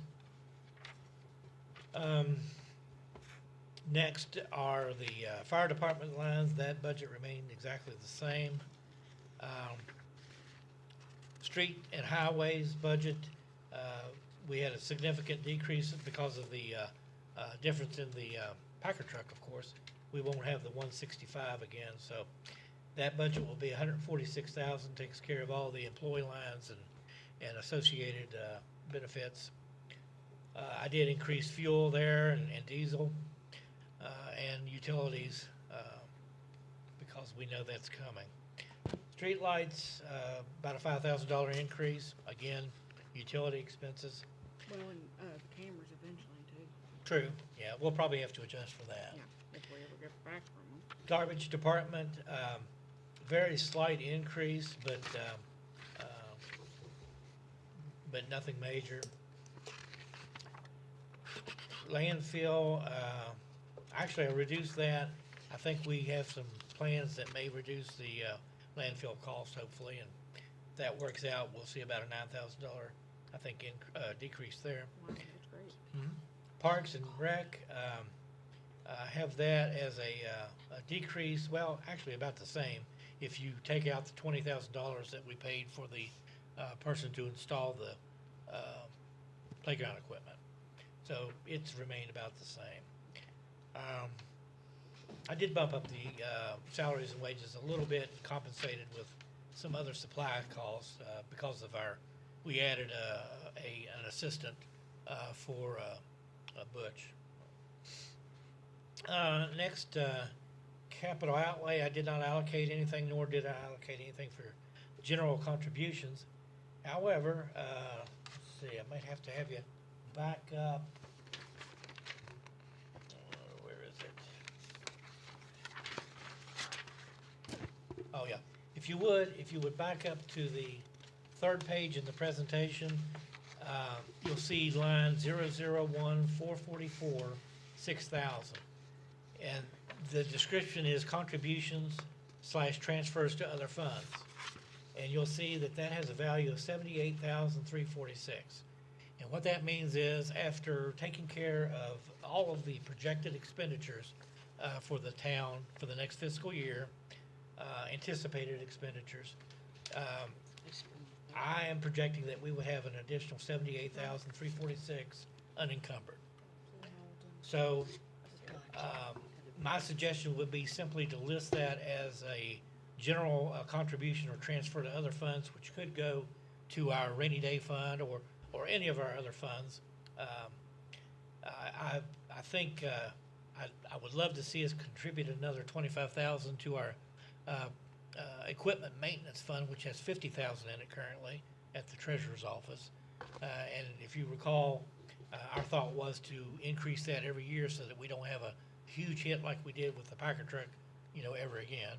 So if we could increase that by 25 of the 78, I think that would be great. Maybe apportion some of that to paving projects in the future. But in other words, build up reserve funds for those line items for the future. But all being said, this would take care of us, I feel, with a $78,000 surplus going into next year. What this does not show would be any rollover, any carry forward from this fiscal year. I currently would anticipate maybe $100,000 surplus from this fiscal year. I would prefer we could allocate that at this time, but I would prefer to see how it plays out at June 30, and then we can assess it at that point with a budget revision. I know that's a mouthful, but any questions on the proposed budget? Okay. Do I have a motion then to accept the budget for the general fund for 2022-23? I make a motion. Okay. Do I have a second? I'll second it. I have a motion from Councilperson Long, seconded by Councilperson Bass. This takes a voice vote, as you may recall, so I'll read the resolution as such. At a regular session of the Municipal Council held March 21, 2022, the following order was made and entered. Subject approval of the levy estimate, quote, budget of the town of Marmet. The following resolution was offered. Resolved that the subject to approval of the state auditor as ex officio chief inspector of public offices, the municipal council does hereby direct the general fund budget of the municipality of Marmet for the fiscal year 2022-23 be approved as shown on the 2022-23 municipal levy estimate, which is what I just reviewed, a copy of which is entered as part of this record. The adoption of the foregoing resolution having been made by Councilperson Long and seconded by Councilperson Bass, the vote therefore thereon was taken as follows. Francis Armentrout. Yes or no? Yes. Rebecca Bass, Yes. Teresa Long, Yes. Debbie Skeens, Yes. Michael McGee, Yes. Billy Fontalbert, Billie Jean says yes. Dave Fontalbert, yes. Whereupon the mayor declared said resolution duly adopted, and it is therefore adjudged and ordered that said resolution be, and the same is hereby adopted as so stated above, and the recorder is authorized to fix her signature on the attached municipal levy estimate to be sent to the state auditor for approval. Do you have that? Yeah, I'm signing at the moment. Now, I'll enter the budget online, that's the process there, but this will be sent with your signature. Okay, Are you gonna send it, or you want me to? if you would, I appreciate Okay, it. whenever you send it. Okay. The second item on the agenda is approval of the Marmet coal severance budget. This is a statutory approval as well.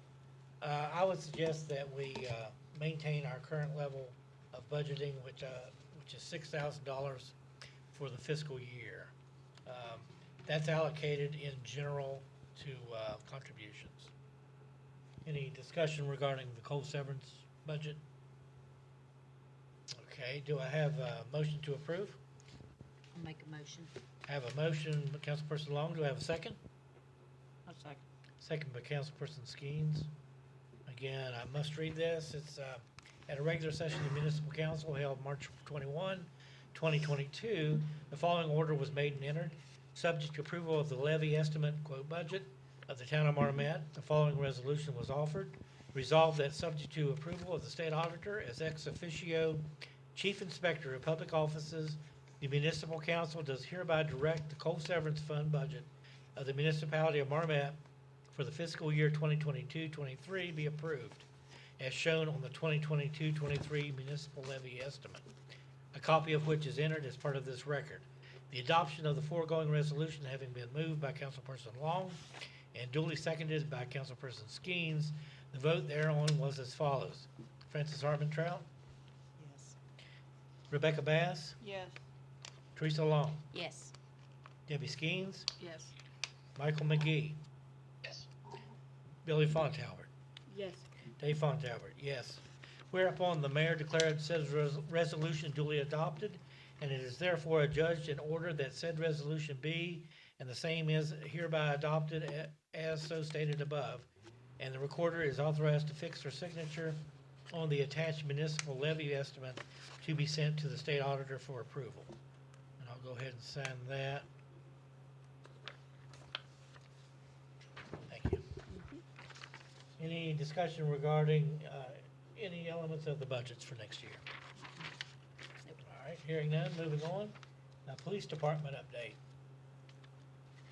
Mr. Humphrey. There's just a couple of things. They gave some statistics to me to present this evening. Just last month, there were 119 calls for service through Metro 911.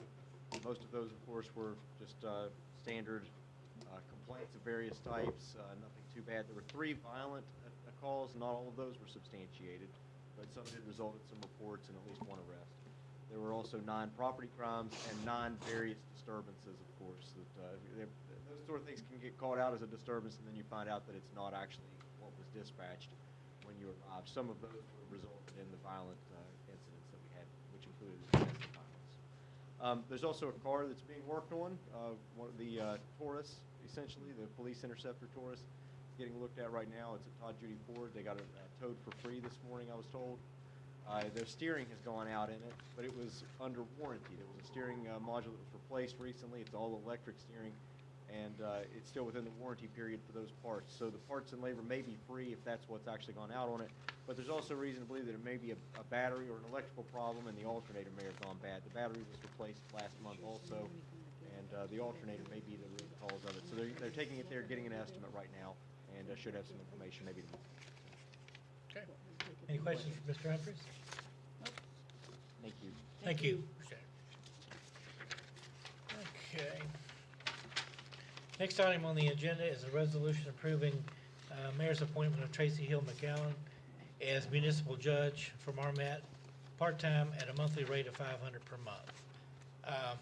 As you're probably aware, we lost our judge from an unfortunate circumstance earlier, 2021, and the position has been vacant since. I've been filling in as is statutorily permitted, but I would like to offer this position to Tracy.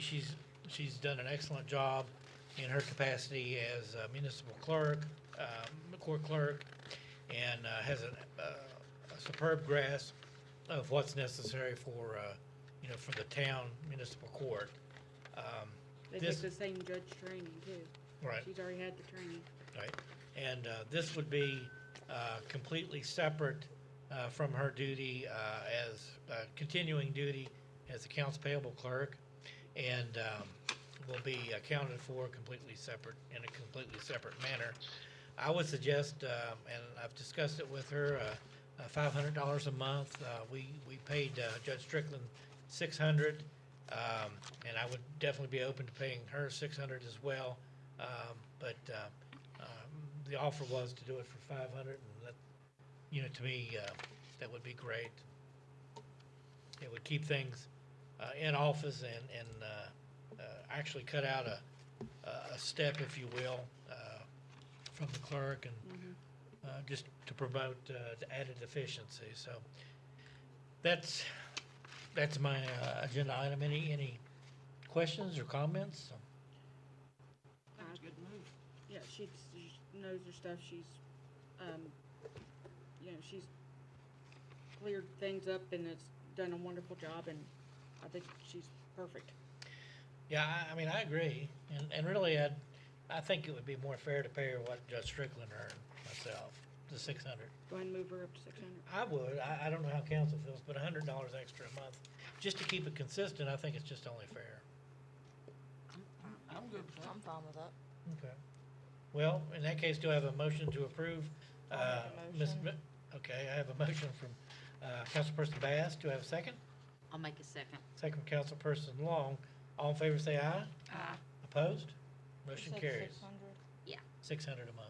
Yeah, just up 100 from what it originally said was. Yeah, that's fine.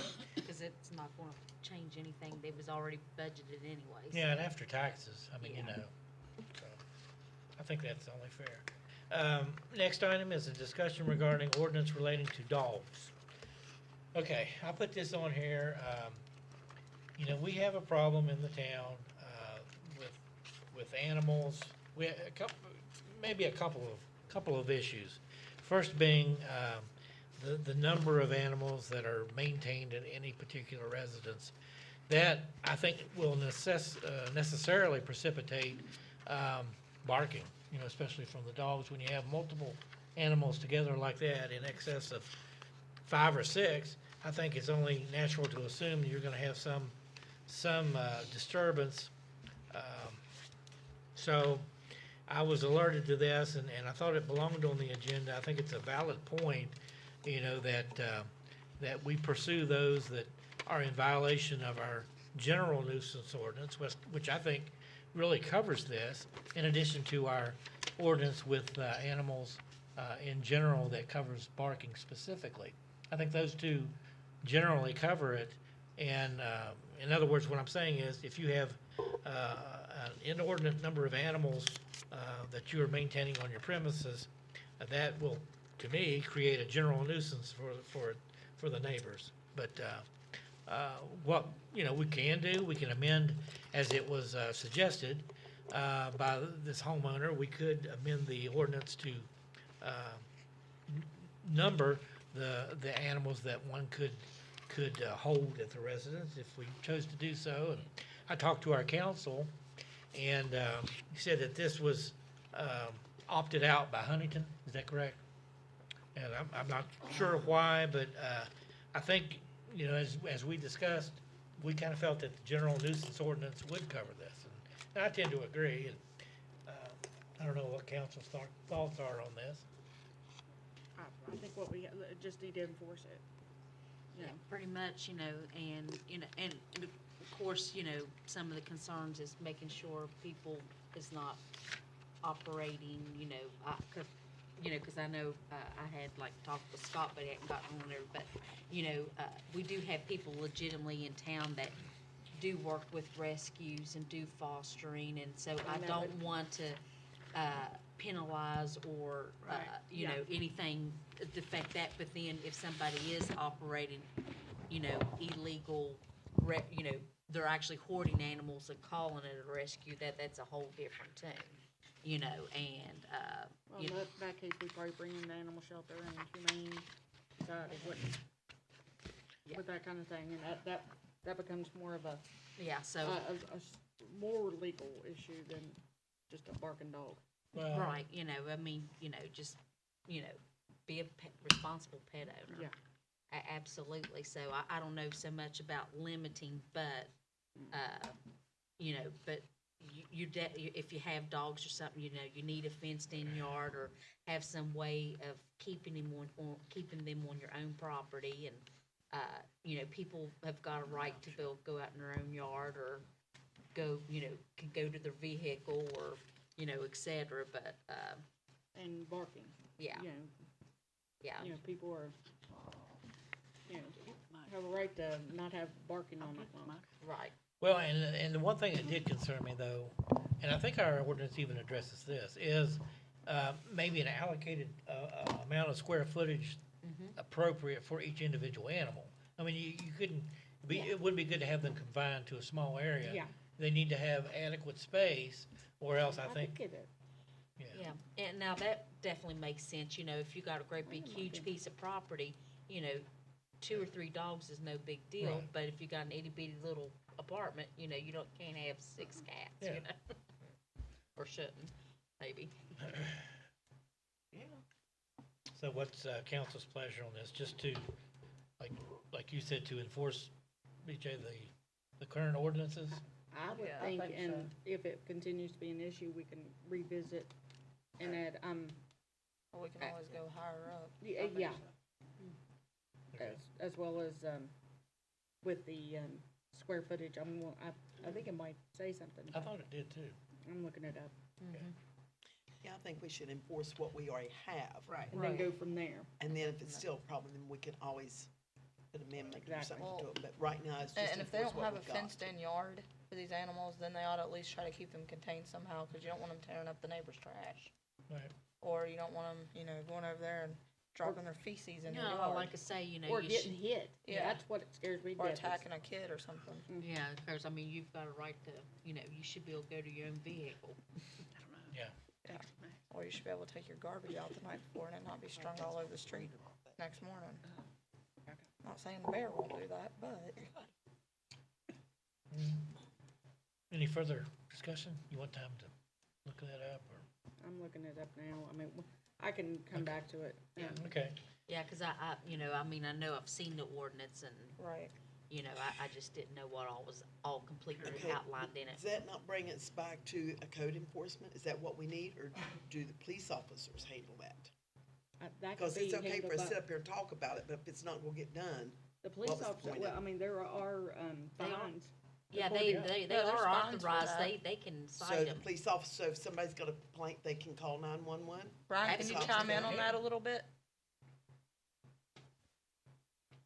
As I understand it, a violation of a city ordinance can be cited using a citation book, and that can bring it to the attention of somebody. I don't believe that it would be for all codes, but Right. for like a nuisance violation or something like that with a fine attached to it, then I believe that's accurate. I wouldn't be able to have the authority to go and enforce some sort of a building code or Right. those sort of things, but Right. others, that's possible to just write a citation for. Okay. And that's been done, I believe, just this weekend. Someone Yeah. was cited in violation of that nuisance rule. as I Right. understand it. Okay, thanks. All right, thank you. Okay, I think that's how we'll proceed. And, if things change, then We're we'll just gonna go address with it what we at already that point. have. Okay, next item is right of way between thrift store and the bank. Councilperson Armitage. I'm still harping on it, Scott. That's really a major problem down there. I seen somebody with handicap trying to get through there the other day, and it was a problem. And here's my point of view on it, and a lot of the citizens here in town. That lady put that up there, saying she owned the property. We're saying we own the property. Why can't it not be taken down until she proves that she owns that property? That's not fair to our citizens. Residents have walked through there for years. Now they can no longer walk there without getting cussed out. That's not right, or threaten to call the cops on. It needs to be stopped, put a stop to now. If I'm not mistaken, I think she threatened to shoot one of the residents. She has threatened, she comes out there like a dog Comanche, threatening. Something just needs to be done, put to I need to bed. go walk Like in I there. said, she We put need to that take up a without walk. any authorization. Yeah. Why does it have to stay? I mean, we have proof that we own it, the town owns that. Until she can prove that she owns it, why cannot we not send a police officer down there, tell her she needs to move the car and take that down? So, if May. Well, you get, She has been Brian, working on it. I've you get him the mic. He's made a couple of legal arguments or allegations, as it relates to. Yeah, so what people, Yeah, as it relates to the property. So honestly, I don't really want the microphone because there's a potential it could be in litigation, and why on earth would I advise council over a microphone. No, So I'll be glad to talk to you at some other time. I'll have communication with Mayor and a few others regarding this, and maybe BJ and also Ruth. So I think we've talked about what's going on there. But be glad to talk to you another time. But I mean, it has the potential to winding up in litigation. And Is there any kind, because when people ask me, because it's been going on for months and months now, is there anything do you can say maybe another month, 2 months, 6 months? Can it drag on for years? it already has. Yeah, it's already been over a year. Yeah, I couldn't say. I wouldn't want to tell you. So, I mean, we've had conversations. We're talking about a couple of issues. Well, I'll just tell you plainly, they've alleged that there's no plat recording for that piece of property in the Kanawha County Courthouse. So, so that is the issue that's been raised by her attorney. We're doing some research and looking at it now. So that's where it's at. Other than that, I'm not comfortable saying anything too much more other than we're kind of in the process of trying to resolve it. We can have confidential conversations about it, and it's not anything I'm trying to keep from anybody from hearing, but it's kind of when you get on the mic and approve your top dollar price and say you're going to negotiate down. If somebody's watching this publication, they know what your top price was, and why would you give it? You know, so the same thing applies here. Well, we don't need to discuss what could potentially be in litigation. Be glad to talk to anybody privately or in executive session about it, so that you're at liberty to do it. But when it comes to a matter that might end up in litigation, it doesn't seem prudent to discuss it in a public forum. And that's fine. It's just some of the citizens at times when you've given advice and stuff, and they sound like, you know, that you was probably really giving some good conversation and feedback and stuff, and they couldn't hear you. Right, So that's right. why we wanted to. No, I get it. So, yeah, I don't mind that. I just want to be careful. And we got a balance between giving good legal advice and helping guide the council and let the public be aware, and showing our hand in items that could end up in circuit court. It doesn't make sense to do that. So, if a private session's warranted or whatever else, we could utilize the attorney-client privilege and make sure that information is not broadcast publicly. Yeah, that's fine. That's why you're the attorney and we're not. Thank you. Somebody don't end up with That's exactly right. and I'm afraid that's what's going to happen. I don't know. Over there? Yeah, I would. Okay. I was informed that Councilperson Armentrout would like an executive session to discuss that briefly. Yes. But we can we do it later, because there was Oh, something. yeah. Yeah, we'll do it later after we get through Okay. everything, but yeah. Yeah, Next item on the agenda is the status of condemning house on problem property on California Avenue, Councilperson Armentrout. This has been brought up before. It was condemned a long time ago. And then I brought it up after I started here, and that was when Officer Prime was here, and he told me that it was given to Officer Wall, and the ball's been dropped. We got a house over on California Avenue that is being condemned. It's a drug house. It's very well known. I will get with you Mhm. and you.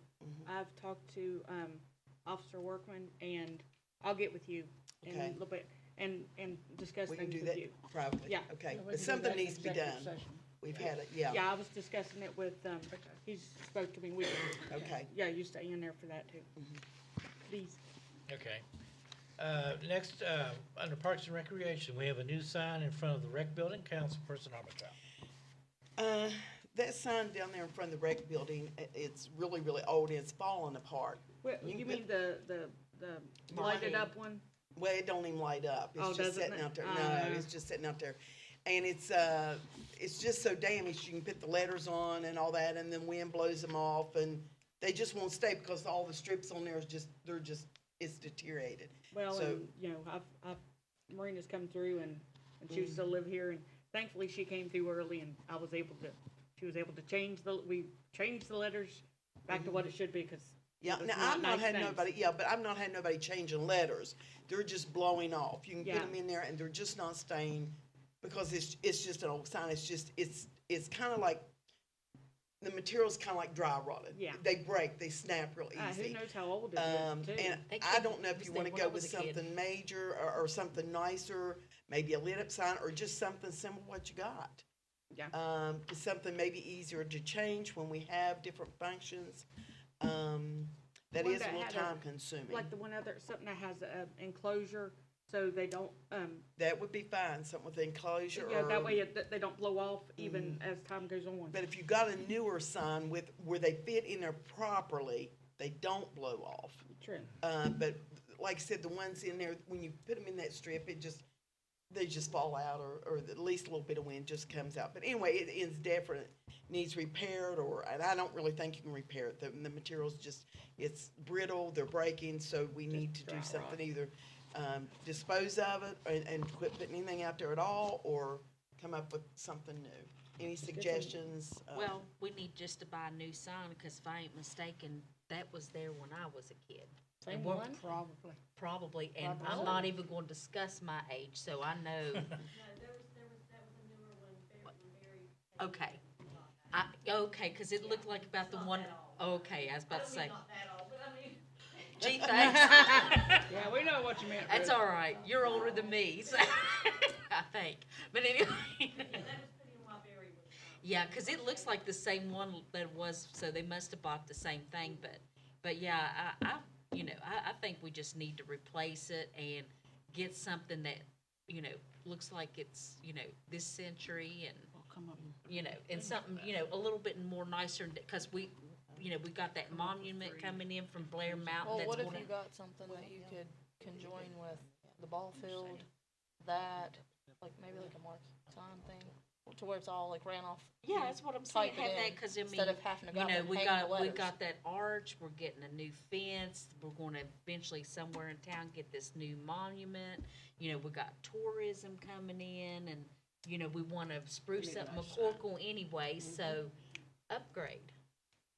It'd be nice to have something where you don't have to go out there and hang the letters every Oh, I time. know. In the wintertime, it was very cold. Yes. Very cold. Yeah, Well, even a digital one would be And nice. then going out there chasing letters Well, we when they need blow a new off. one out there too. well, yeah. But anyway, if absolutely. anybody wants to come up with some ideas, maybe bring them up the next time and we can well, We'll discuss get some quotes and. yeah, that's what we need is just some get some quotes. quotes. Yeah. Yep, that's Yeah, it. well, maybe possibly if we get one for down there, we can get one for out here. Well, we have a sign out front, but. Right, but if we upgraded it to make it look a little bit nicer, so that Ruth's not going outside in the winter. Oh, she's out there hanging letters too. Yeah. Yeah, I mean, you could do all that from an iPad now. Okay. All righty, moving on, we got benches or picnic tables at playground. Councilperson Orr. Yeah, it's been brought to my attention, there's a lot of kids now using that new playground, a lot. You can go down there and sometimes you can't even find a place to park, in the evening time but the parents and old people like me, we have nowhere to sit. There's one picnic table over there, way over on the other side, there's no benches, no anything, so I sit in the car most of the time, but I've had a lot of people say, a couple people's bought their own chairs, but we need benches or picnic tables or something down there to, help with the parents there with their children. And I appreciate the parents that do come and stay with their children. Yeah. We do have some kids come from this end of town down there, not supervised, that I've literally had to say, hey, because they're trying to climb all the way and get on the very top of that playground or the equipment. If they fall off there and get hurt, it's gonna be major, because that's really high up in the air. Yeah, greasing And, up like they do but for there is squirrels some so that kids they come can't- unsupervised, so we need to make arrangements, something for the parents that do come to supervise their children, to accommodate them, can sit there peacefully and Yeah, watch and their kids. Is there any over at the ball field? There used to be a lot more. They got stolen. Well, they got borrowed. I was gonna say, We could use some there too. There's only two on this end of the field, right, towards the I know, road? but we bought a bunch of new ones. Okay. Yeah, we need some way of Agree. keeping them bolted down and stuff, so Right. they're not, Cement them, yeah. put them in cement, floor down in them. I just wanted to make sure I didn't give you mine. Yeah, we've had a hard time. Okay, with didn't, Patty, didn't Richie make some benches out on Bill Wells, along the river there? I'll give this to something like that would be great to put, you know,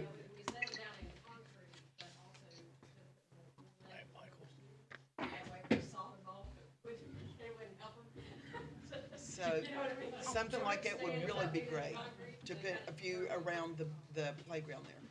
It'd really be good. It really would.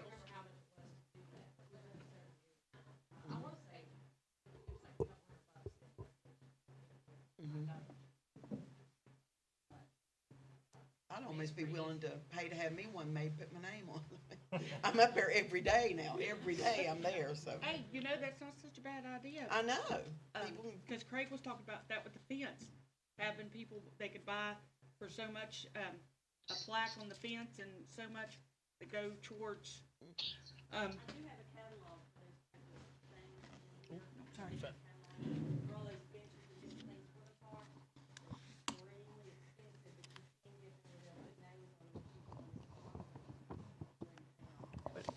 yeah.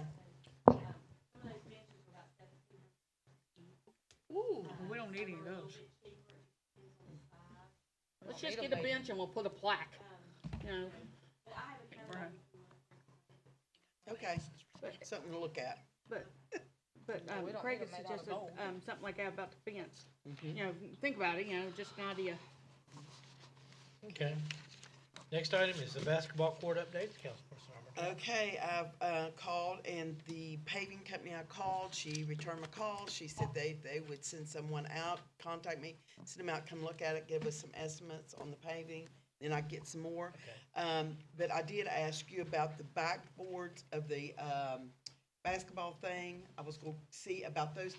But are those metal? Do you know if they're metal, Brian, or wood? Does anybody know? They're probably wood. The old Outside, ones, I'm thinking they're metal. Metal outside. they need to be, But that's wood what I was gonna inside. say, they're in good shape other than the paint's peeled off. Oh, we So just could paint 'em. we maybe take them down, sand them off, or maybe do it while up, sand them off? But then on there are some new nets. I mean, that would be fine with those, Yeah, okay?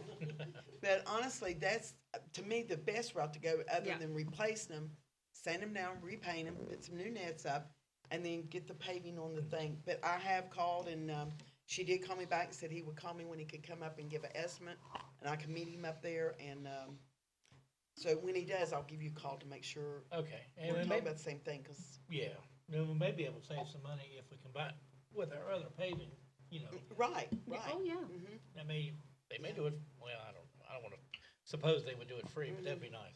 Well, I Okay. mean, if they have access, Yeah, excess, yeah. So, Wouldn't take that much. okay, Okay. Next item is, painting ball field fences until new fence can be purchased for Quarter BJ. it's, kind Excuse of, me. you know, rusted and stuff. It was just an idea, like, you know, 'cause I know you said that hopefully by the end of the year, we start putting them, I would love by this summer at least have the front end up there. I really would, oh, I would, before Labor Day. well, to be that's what I was exact. saying, even if we, that was the, you know, Craig and I were talking about, just if we don't have it in by Labor Day to, you know, paint it black just to make it look a little nicer, but if we can get it in, that'd be great. The only problem I have with that, the amount of money you pay in the paint and the labor to paint it, could go towards the new fence. True. You know, and if it's, now, it'd be different, we were talking about years from now. I didn't realize Yeah. we were that close. I'm hoping, I mean, I've been doing the Easter egg sale, I'm done really well with that also. And Butch is supposed to get with me, and I think I'm gonna start taking up orders this week for, Pepperoni rolls. and pepperoni cinnamon- rolls. cinnamon rolls. because the women's club did the soup sale, they made $1,100 doing that. So that was, you know, that was a good little Wow. chunk of change. Did you say just from cinnamon soup rolls sale. was gonna be involved? So, What? Cinnamon rolls? Oh, cinnamon yeah. rolls and pepperoni rolls, and Full- I'll yeah, put the and order they're blanks full up there and ones. start taking orders for them. They're good. And, if you're down by Chum, stop and get the Easter eggs. So, Or the fries, or the, you I still don't have doing? those right now, but I will get them. Those are good. Well, Yeah. it was good about the soup sale, cause they was just about completely cleaned out about noon, wasn't they? Exactly, Yeah, Craig got over and was very disappointed. okay. Yeah, if we had more soup, sounds like they'd get more. Yeah, I just didn't know that we were that close. That's awesome. Okay. Next item is the natural playground, Recorder BJ. Yeah, Terry Barley, brought it up at the, infrastructure, meeting. I printed off some pictures, put them in y'all's packet. I can give you not, well, I got some of the other ones. And, this, you know, maybe down at Bill Wells, or even some at the other, I mean, it's literally like tires and, That's neat. you know, wood and stuff that, you know, people throw away, and we could use it, you know, get together as a community, and, I mean, paint them, and there's so much we can do with them. I mean, we could make little fire trucks and little police-looking cars, I mean, I know, Brian, you all said you were starting to look at, getting some stuff together. You guys wanna pass this around and look at it? Cause that's something we're gonna need to be a community kind of thing, I think. Yeah, and they've got the community cleanup on April the 9th. Yeah, that's So down here that too. could be getting some tires if y'all would Yeah. have any more. Tires and the wood and and some other stuff too. Okay. Yes. Next item is the town cleanup, Saturday, April 9th, 2022. Recorder BJ. Well, she just said it's on the April 9th. You'll need to bring, now, she'll have the garbage bags and the gloves, or not. Are we putting trucks at the soccer field again? Like we did last time? Yeah, Okay. like we've done in the past to put them, Be a good idea.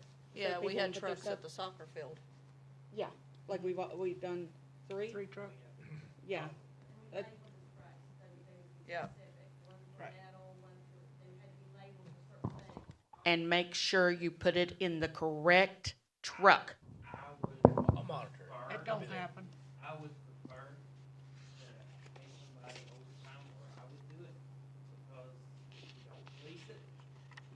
Yeah, cause it's gonna It set, won't get, it are won't. you gonna set it there all weekend? Is that what, or just for the day? Well, I was kind of thinking about whatever time you guys allotted, we'll take them to the shop, and then we'll come back the next day, or ever how many y'all will do, but just do a certain time, Time frame? 8, 5, whatever that is, Well, and then that way we can police it. Yeah, and yeah. we can, Uh, it yeah. would be a whole lot easier that way. yeah.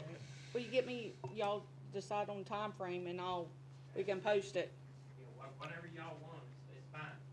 Yeah. Well, Barbara's one rounding that up. She's one always been over it, so why don't Oh, y'all yeah. get with her Yeah. and work Just, something out with her? just with the, you know, of course, we'd have it open during then when we were doing that, but if we can have it open all weekend, cause that's usually what we've done in the past. That's fine. I mean, we can Um, split it up between the 4 of us. yeah, just even if it's just a couple hours that, you know, this time frame to go, you can go throw your stuff out.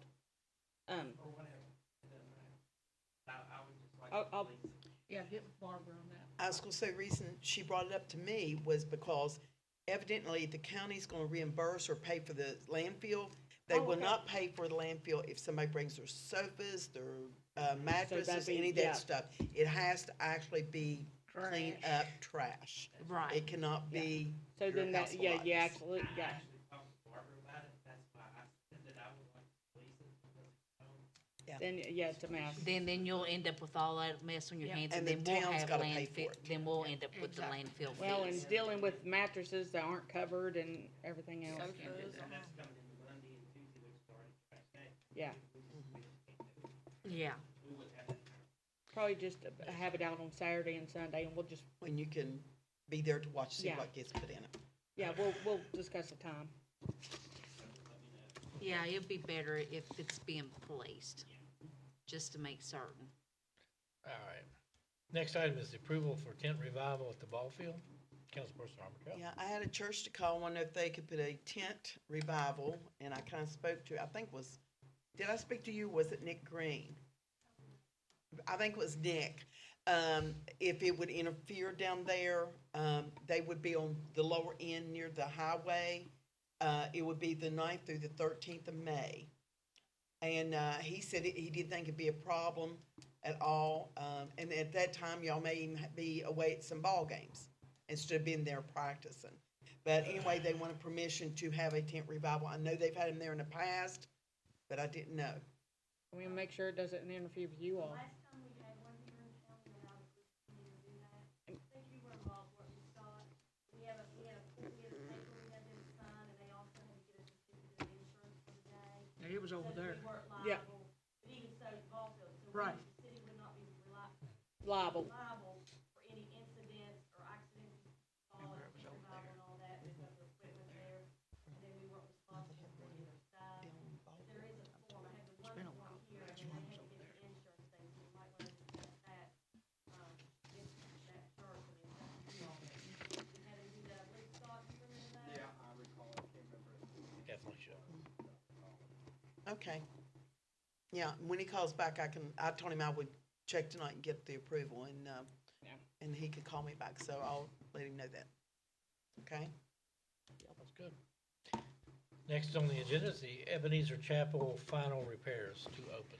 Yes, as part of, with the grant, it was the intent for it to be opened up, and there's still a few final things that, did not entail windows and roof that still needs to be repaired. And a long time ago, we had talked about possibly Rich doing it because he was going to just donate his labor. And he went and looked at the church, I guess, earlier last week or something. He's thinking maybe about $500 or ish in that ballpark would finish up the church, and that will be fixing the plaster in the ceiling and the wall cracks, painting the inside of it, fixing the door and repainting it, the frame and fill in the cigarette burns in the pews.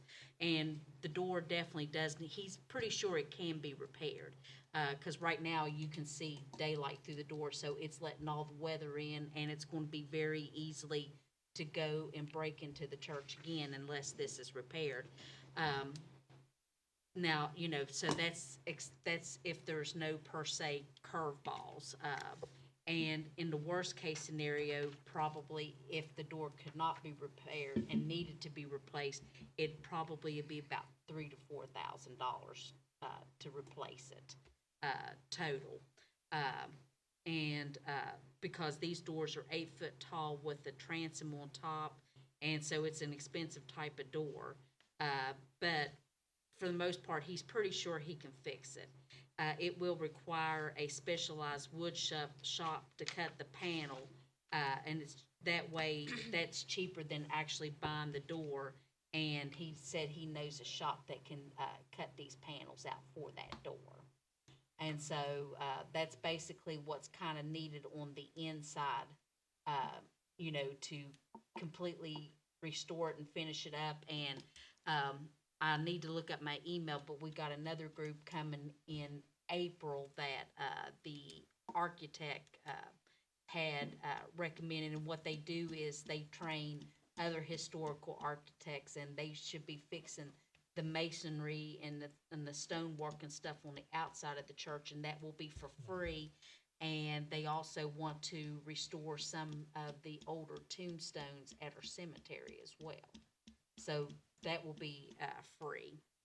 Now, As with far- the work with Rich, do we not have to go through, was there some kind of covenant where we had to have certain people? Covenant on that, all repairs have to be approved because we have a covenant on it now because we got the grant money. Right. So, repairing the door, does that have to be a specialized person? Does it have to be some kind of historical something? Because all repairs from the day we got the money, from that point on, have to be approved through the covenant. And I know it was approved, but was it approved that historical restoration type person has to do it? Because we got or what? quotes for the door from historical. Because that's the way Christine explained it to me. Yeah, Patty, how did you write, because did you write it up for Rich to be doing some of that already in it? When we initially, that's what I thought. And he's fixing it to the spec that the historian said. He just has to be licensed. He is. So, but I talked to her about this months ago, that we would probably go that route. Instead of having the contract, pay him $12,000. Oh, it was Of course, that ridiculous. was to replace the door. Right. You know, that was the whole, probably, $4, maybe even $5,000 of that plus the door itself. But the historian said that, well, the historian got like, he could repair the door. And essentially what he's gonna do is he's gonna replace that panel and the trim that's around there. And then where the two doors meat, there's a piece of trim that basically covers up the seam. And when they popped the door over to break in and broke that off, that's what's kind of making it, where it doesn't want to lock. But he's gonna fill in behind there and then replace that strip, and then paint it. This door shop, that he'll take it to, they'll know what species of wood it is, they don't know. And they'll be able to match it to the wood, and he said it takes a special router to be able to cut that detail that's in the panel, that he doesn't have, and he wouldn't wanna try to do it anyway. Yeah. That's what these people do, that's all they do, so, you know, he said that would probably run around $150. So it just be cheaper to put that panel. And then try to stay the inside match the existing door. That might be a bit of work. But I've done that before, so I'm not too worried about that. And then repaint the outside of the door with all the paint peeling off and the frame around the door. Repaint it. Yeah, fix the cigarette burns and, Yeah, the cigarette burns is just, I mean, that's a simple. The historian suggested versus us sanding those hues all the way down. The finish that's on it, it's not perfect, but it's strong, and it's a nice heavy duty finish. He suggested we just kind of sand out, and get the loose stuff out of those burns, and basically fill them in. And, you know, fill it up with polish. So that's, we have to follow. We'll just do that. oh, I couldn't imagine why. But, I mean, the only thing he said he would be concerned about getting into, or that may, you know, run the price up, is if it's some kind of crazy expensive wood, which it probably is, but, you know, that he. It's most likely it was, anticipate that some it's rare, probably just you know, something around here. Yellow. And on the ceiling there, the plaster, some of it's loose beyond what the hole is, that he's gonna have to knock off there. It's not making contact with whatever's underneath there. So if that turns out to be a ginormous hole, It may that change might the be price. more money. But on the roof of the church is modern plaster. It's not a horsehair plaster and stuff that's on the wall. That's just your plaster that, you know, you buy anywhere. So, you know, that's not gonna be expensive. The cracks on the wall. He's gonna do as minimal as possible today. Because he doesn't wanna curve the wall. He's basically just gonna fill those in. And cover them up. And then paint all of them. That sounds good. We need to approve amount. Yeah. Budget. I mean, that's a ballpark for materials. Okay, 5. And of course, it's, you know, we buy them or whatever, we'll have receipts and stuff. So hopefully it's less, but if it runs into more, then we'll just. Things will kick in. But, you know, we get a snack. Oh, we could go 750, just to cover. Yeah. Should I exclude myself, or does it matter? I don't think it matters. Okay. Yeah, there's no benefit to me, yeah. But, hey, in this climate, it doesn't hurt to ask. Well, that's why I say I'm gonna bring receipts. Of course you are. So Yes, you you're are. just gonna pay, you know, what the materials are. Yes, So there'd be no absolutely. question. Absolutely. Okay, do I have a motion then? I think it'd be prudent to approve for 750 budget. Yeah, 750. Yeah, 750. Excuse me, you making it? Yeah. Okay, have a motion, Councilperson Bass. Do I have a second? I'll second. A second from BJ. All in favor say aye. Aye. Opposed? And that's for Motion passes. materials, right? Right. Yeah. Yeah, there's no labor. He's donating his labor. Riches. Yeah, and mine. Well, that's true, yeah.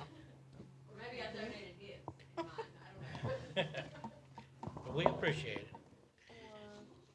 Next item is a discussion about opening to the public. Councilperson Long. Yes, and it goes along with Ebenezer Chapel, because as we open it, we're gonna need to, set, deposits, Well, fee, and, one of the things we need to do is to see what our insurance, what our insurance will say about it. I mean, this is just, me thinking about it, as well as well, it's, the ADA, it's not, wheelchair and all that, and the fire marshal about is there 2 doors or 1 door? I've never been in it, no, it's just the one door. so, I mean, It's a little one-room church yeah, house. I've never been in it, I wanna go in it. I don't know if, how that would, capacity and how that, Well, up until it was broken into and destroyed, we used Ebenezer Chapel. In fact, Mark's Church sometimes held sunrise services up there, and people have mainly kind of used it mainly just for church services. But it's a historical site, and it's intended. oh, I know, but I'm just saying we still have to. Yeah, that's what I'm saying. The We cost need, and stuff. right, we still need to kind of, like, that's what this is just a discussion. We're not laying anything Oh, I in wasn't fussing, play. I was just, just things popping up in my head. Yeah, because we probably need some, decide on deposits, how much we are going to charge for rent if we, and then, of course, I know we had discussed, we're just going to let schools, come in for free. If churches used it, we was just going to ask for a donation, that kind of thing. If we want them to sign some kind of like paperwork contract, because if, Oh, yeah. if we go in and they have damaged the church, we're going to keep the deposit. And so one of my recommendations, I was kind of thinking of make the rent reasonable, but maybe make it a hefty kind of deposit to encourage people not to damage it. Well, and strictly service, no, like, having your cake and, strictly the service. Well, not- yeah, and there's, not tons of stuff that you can do in there, because for one, they don't even have restrooms. And probably, I don't know, Patty, what do you think, it really could hold more than maybe about 30 to 40 people tops? Yeah, so I mean, you're not gonna have great big huge parties and stuff, there. But if somebody wanted to hold, a special, or if it was a teeny little wedding, I know like the little, chapel on the other side of the river, they will hold little weddings and stuff down, toward, it's not in Shrewsbury, but it's down that way somewhere. Oh, I know what you're talking about. Yeah, it's a historical place as well, so, so it's ideal for like little weddings, and it's ideal for a classroom to come and Yeah. tour, and, but it's just a one-room, church house, but it's got a lot of history in it, and it's the last, standing, building in the eastern Kanawha Valley that Leonard Morse built, No, and, it's the oldest in West Virginia. oh, I was looking up, it's the oldest in West Virginia still standing. yeah, and then, of course, we've already, got a separate account for the church, so anything for the rentals and all of that is gonna actually go to keep the church maintained. Marmet is not gonna be using the money for anything else. It will have its own fund, and I didn't know, Dave, if you wanted like to set up a board over it, or if one of the existing boards that we're already forming could maybe even take care of this, or, so, I think about it. yeah, like I said, just wanted to get a discussion started, once, everything is done and we're ready to open, so that way we got a plan. So, and to make sure that we keep it very nice for many, many, many years to come, because a lot of residents, had actually sacrificed their time and fought to keep from the Department of Highways even from tearing it down, and so we gotta keep Miss Old Ebenezer going strong. Okay, sounds good. Next item is discussion on procedures, policies, paperwork, fees, and deposits. Yeah, that goes right along with, I just kind of combined the two. Huh? I said, you just talked about that. Yes, Yeah. mhm. Just squashed it. Good deal. Let's go ahead and take public comment before we have our executive session. Okay. Public comment? Yeah, hold on. I've been getting No, messages. no, come on up. Oh, go ahead, okay, yeah, 'cause I gotta look, 'cause You might need to turn on the mic on the bottom. Karen said Oh, she yeah, can't it's hear on. us. I think it's on. Can you hear me? Yes. Hi, thank you for letting You me can. talk this evening. My name is Lucretia Rose, and I currently live in Cabin Creek, but I grew up in Chesapeake, Marmot area my whole life. My family was the Hiveleys, Tom and Cheryl, and Tom and Donna, and my mom. So all of you've watched me grow up here in town. Okay.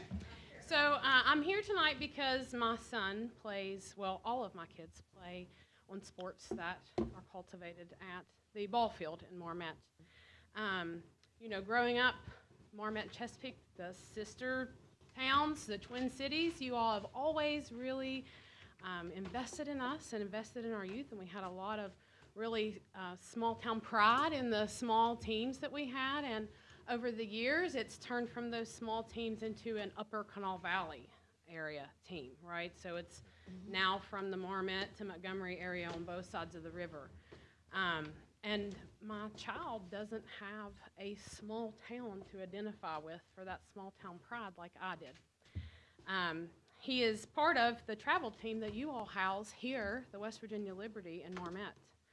And we travel, and you should be very proud of them because they do good. This little podunk team that comes from our area out to these bigger cities and states that have lots more money than we do and bigger facilities and lots of things, and we compete with them very well. And I say all of that because we heard that you might want to paint the dugouts that has the West Virginia Liberty logo there. And if you could see my child's face when we pulled in and he saw the logo that he wears on his back, on the dugouts and on the concession stand, for the first time he felt small town pride like I did as a child. And I really appreciate your all's support for my children. A lot of times we hear, come to Charleston, travel teams there, we have bigger facilities, we have better things, we have more opportunities, and I don't want my kid to do that. I want my kid to grow up in a small town on this end of the valley, investing back in the communities that invested in me. And I hope that one day, you know, they do that with the same thing with their kids. Although I'm not from Marmot now, mainly because I can't find a 4-bedroom, 2-bathroom house. If anybody here knows Mr. Larry Rowe could maybe help me out when we do this, you all do this new thing, I'll move out of Cabin Creek.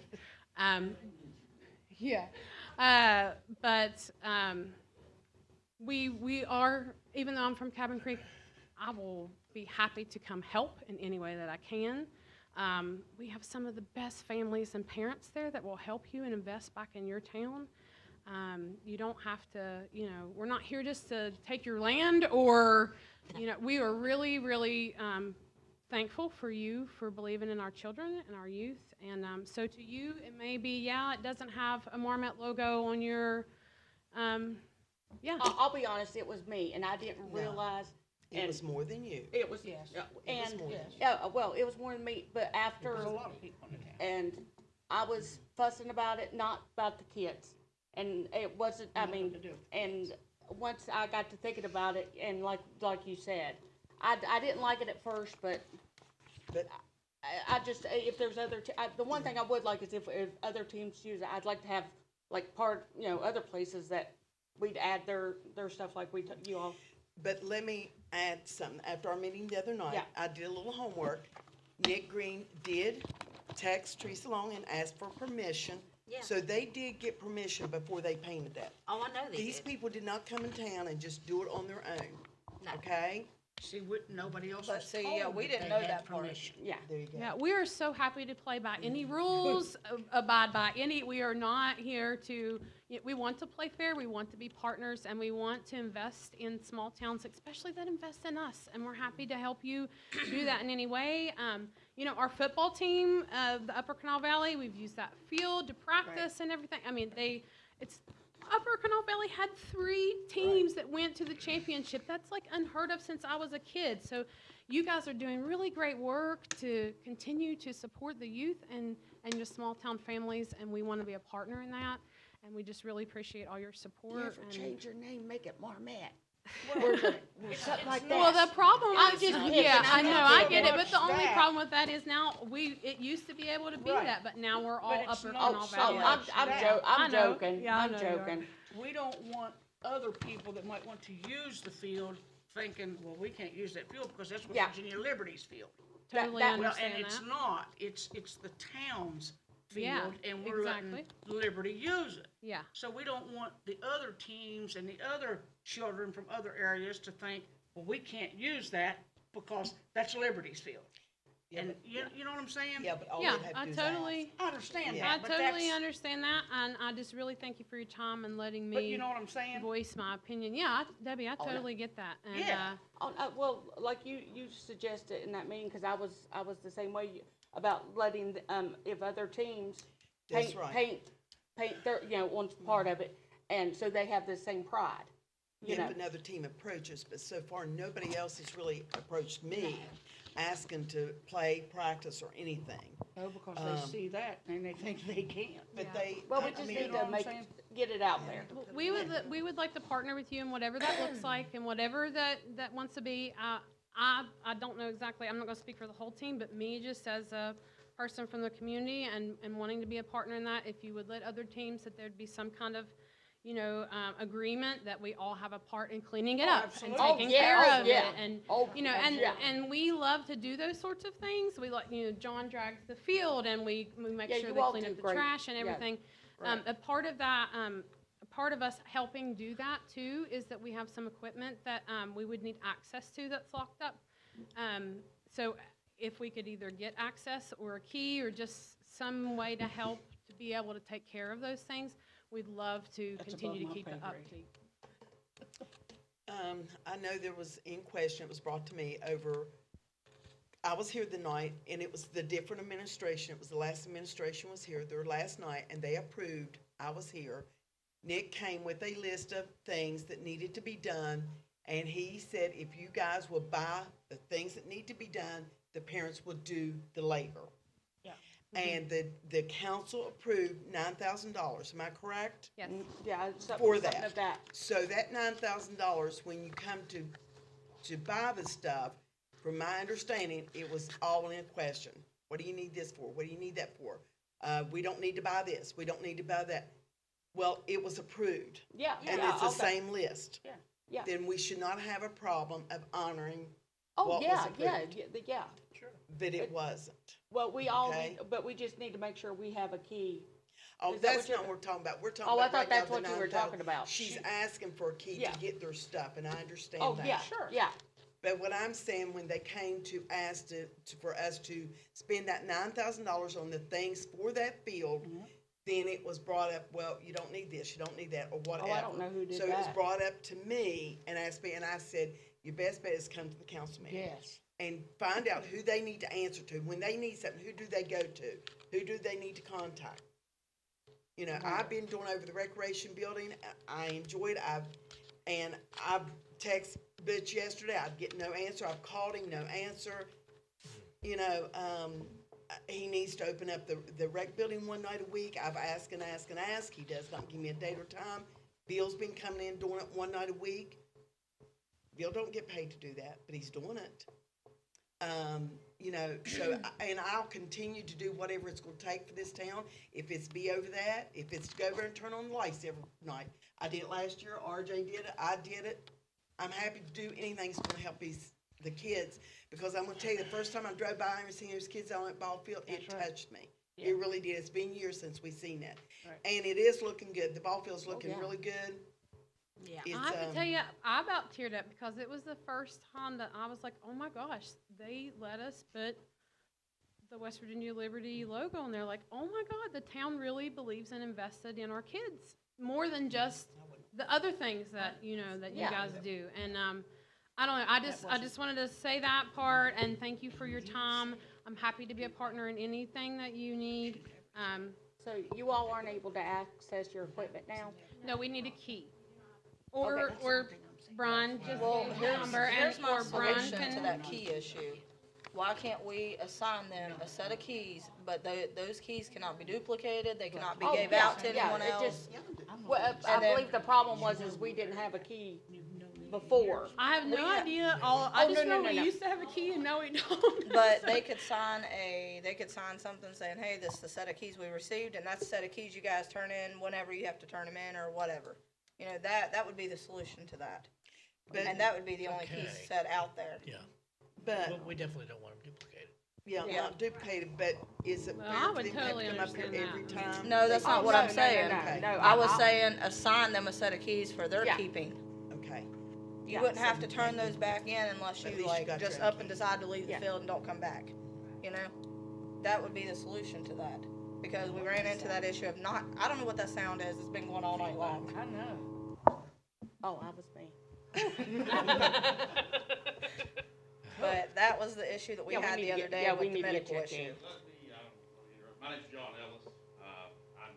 I'm over Eastern Canal football. We used you guys as facilities this past year. Our area goes from Canal City to Clay County, on both sides of the river. There's no little town football teams anymore. There's no little town little leagues anymore. Right. There's not no money there for that little This stuff. facility would not be utilized by a team if it wasn't for the Liberty or Right. Eastern Canal, because Right. those teams are specifically in Campbell's Creek and Mountain State. They have numerous fields. Yeah. They have disposal of. We are an elevated baseball team, like Patricia said. We could go play travel ball in Charleston because they offer that, and they offer indoor facilities and all that stuff. But we have to use what we have to work with, and this facility is great for us, and like she said, we're not here to take and pillage your. No, nobody thought Right. that. And No. I'm the president of Eastern Carolina football, and we would love to use that as a practice facility in the winter. We bring 300 people to the community 4 nights a week. We have 150 kids, 90 football players, 50-some cheerleaders. We would like to utilize it more. You guys have a facility over there that I think is being underutilized. Oh, As far as absolutely. the concession stand, the upper stairs to the building over there. We would like to invest in upgrading that concession stand. We have the equipment to do that, and we want to give back for the power. I heard something about the power bill. We don't want the power bill to go up. We will supplement that with what we I bring mean, that's in. part of the, But we- way it goes. Soccer has taken over this in the valley for whatever reason, I do not know. Right. They have 600 yards of field to use Yeah. at their disposal at Incentive about. Wow. Football has 0. Wow. We have to beg East Bank, we don't beg East Bank, Coach Huffman up there is a wonderful guy, he lets us have practice up there Sure. if we need, but as far as that, we have no other facility. Riverside is not an option for us due to the active sports going on, and we have such a big crowd that we can't fit in these small facilities. So this is ultimately the greatest place for us to be is right here in Marmet, to practice and bring these kids over here. It's a great centralized location, like I said. Logistics is kind of the center, but, Yeah. I mean, we got kids driving to Clay County coming out here to practice football, Wow. so. That's a haul. Is the Yeah. football team West Liberty too? I'm just curious. What's that? Is the football No, team they're- West Liberty too? No, They're we are Eastern Eastern Canal Canal Valley.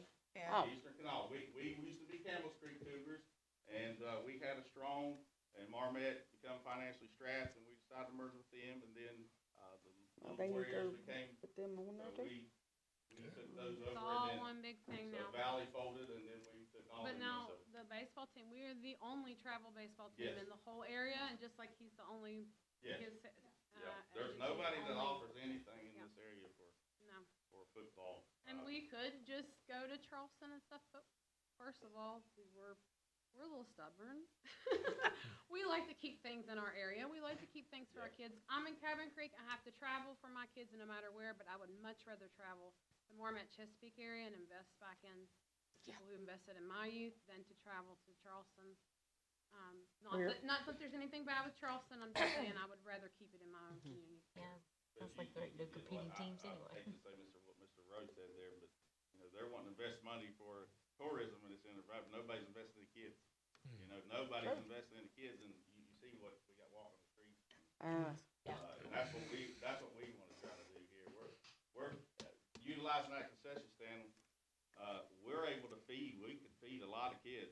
We buy them pizza almost every Monday. I spent thousands of dollars feeding them kids, cause they, you know, some of them don't get much. Only meal they get. Kudos to you They because went in you're there the and cleaned only it out. town, They moved that old the only cooler in there. I town think they were putting in that new is equipment. investing Yeah. in the use Some of new this stuff. area. Like I donated refrigerator. Because deep we fryers, have to yeah. fight Deep for fryer stuff. facilities, for anything, everything. Everybody tells us no, they don't want the liability. But you're the only town in the whole end of the valley that's investing back in the youth. So I do thank you for that. And we're going against teams from Winfield, Hurricane, Nitro. Hey, don't be so hard on Hurricane.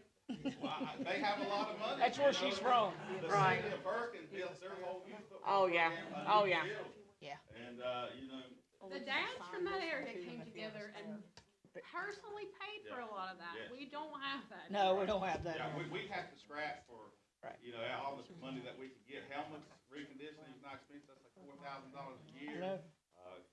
Nice uniform for the kids to look good and be safe in equipment. It costs a lot of money.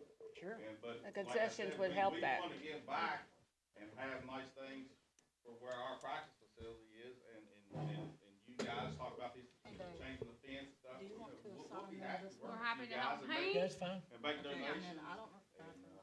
fundraise, we'll do yeah. whatever. That's what I'm That's after, fundraising. Yeah. She's a fundraise queen.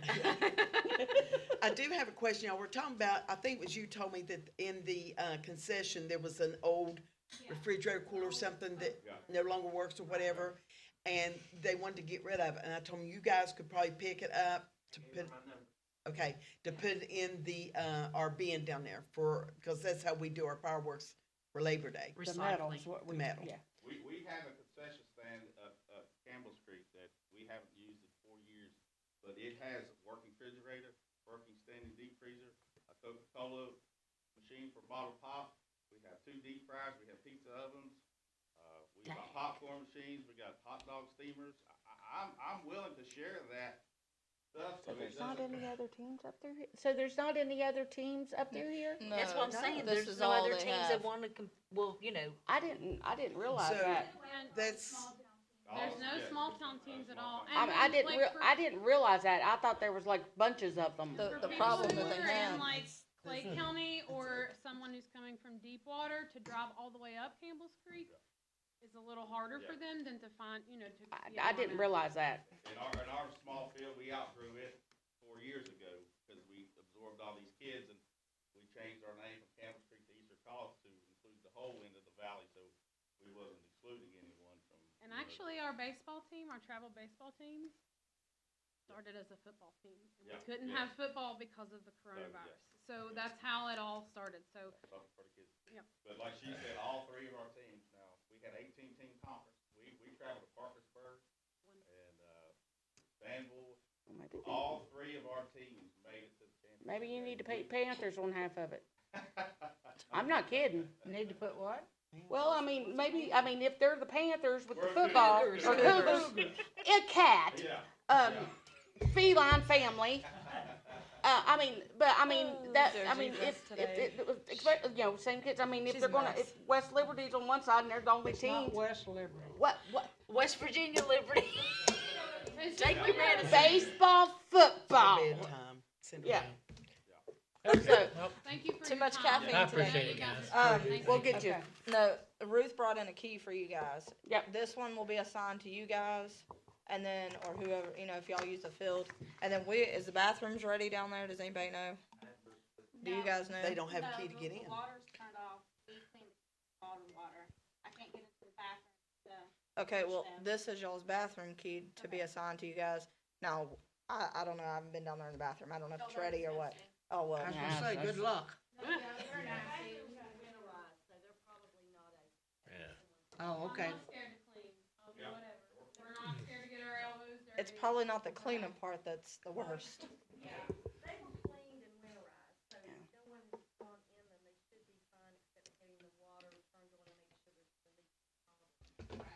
I mean, that may be Yeah, something, Brian. Brian, you can help them with maybe the water. Brian. All Just right. add that to your task list today, please. Okay, Thank you all. And moving on. just one quick question though. Who do they need to go to? Do you want them to come to me, or when they've got problems or need something, I can give them Butch's name and the phone number, but that doesn't mean Ain't we'll gonna get happen. any, The- you know what I'm saying? I don't care to deal with them, but I just, For right now, yeah, until we definitely get somebody that's And going then to if take it's- over the recreation and handle it Yeah. completely. Well, I would, I mean, I'll do For right now. and work with you. that would be Brian. All right. Appreciate it. Thank you all. Okay. And for the record, Teresa, if we did talk about it, I just do not remember, so. That's okay. I don't know. Yeah, Believe me. it was in I think it was a phone conversation. I don't know. I don't know. But anyway, I don't You feel need so to bad. I didn't know speak. that they This was gentleman on. yeah, in the yeah, blue. we've got, yeah, come on up. I'm Will McPhail. I've actually got the rec center rented next Saturday for my daughter's birthday party. I just moved to 98th Street about a month or so ago, where the ditch line comes down from the cemetery. The elevation is higher than what my yard is. It is flowing through my yard and causing me to have a swamp in my backyard. It's sinking my shed and it's starting to get up underneath my house. Just kind of wanted to go along with the stormwater stuff and Yeah. see if there was anything that we could Brian. do Yeah, he's, to clear that up to get to where I can use my yard. Okay. Sure. And Okay. what was your house number on He's 98? the house right So- beside of Cemetery Hill, the one Yes. they're remodeling. Yeah. Oh, okay. Okay. Yeah, I just 7:20. finished remodeling the whole house. I gutted Should be the bathrooms, the 7:26. kitchen, ripped flooring out and redid it all. And I'd just like to be able to use my yard. Yeah. Especially I've got a 1-year-old that likes to play and I can't let her out in the yard. well, she can swim. I'm joking, I'm obviously joking. She might like to play in the mud That's though. all I've got. I just wanted to Appreciate it. Yeah, we'll check it out. Thank you. Thank you. Any other comment? All right. Hearing none, do I have a motion? No, hold on, there's one on Facebook. Oh, okay, sorry. And service dogs going to city parks and the lap track. I think it's I don't think it's any dogs, 7:26. is it? It should be Says no dogs, but 7:26, right, you can't Nancy? keep service dogs out, Yeah, can I you? think they'd have to. You cannot keep Yeah, service for dogs out. Yeah, that was the same question that I got. Yeah. Can And service normally- dogs go to Yeah. any of the city parks in the? And normally, people I've seen have service I dogs think it's 7:26. take care of them. but Brad's Yeah. They're really 7:28. well trained and they know when and when not, and where to use bathrooms. Yeah, Well, they do. and they're, clean. and they have the official Mhm. stuff. They're Mhm. not emotional sport, but, I mean, like, I know his is, yes, Dee, it's okay. We don't want an emotional support alligator there.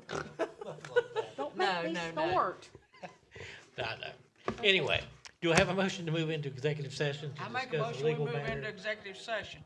Okay, I we second it. have a motion and a second. All in favor, say aye. Aye. Opposed? Can we use the potty first? Yeah, let's take a quick break. I can't. Do you need, Do you know somebody's got a pig down on, do you need the where policeman? Barbara Miller lives? It's a real pot-bellied pig. And it just roams the Thank street. you. Oh, no, Gracie died. Gracie, It's did a she real die? what? She died.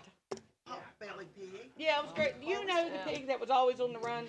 Oh, yeah, Gracie died. What y'all throw? Oh, sorry, what's okay, the- you're all right. Pancake died. You did? Yeah, last week. Don't tell me. I'm not telling the younger ones. I told, third and fourth, fifth at, I'm going to he's need 10 to years pee old. too. Is he really? For a bearded dragon, he was an old man. You know, Liv just Oh, came with see, I me didn't know yesterday that. with a green gecko thing, picture on something, Wanda. Thank you, It's the only ma'am. one I have, so hang on to it. I'll buy one put down there, but I don't dare anybody sit on it. Well, I tell you, there's so many different kinds in here, but the kinds you probably need to look at are the Yeah, kinds so of really concrete didn't into end the up being ground.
Okay, do I have a motion to return to regular session? I make a motion. Do I have a second?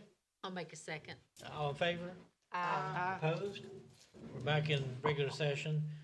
For the record, I'd like to note that no decisions were made and no votes were taken in the executive session. Any discussion, any further discussion? Now let's go home. I make a motion, we adjourn. I have a motion to adjourn, second? I second it. We're adjourned, thanks. Have a good We're night, gone, guys. Michael. See you later. Poor old Scott's still got about an hour drive. Because that was actually the next project that we were, it was gonna be like a comprehensive recreation. New shelter, recreation building, everything that we could. See, I really like the idea. When I seen it, I looked over the plans. Oh, yeah. And I really liked it. Now, with that being said, do you still want to follow through with getting the bathrooms?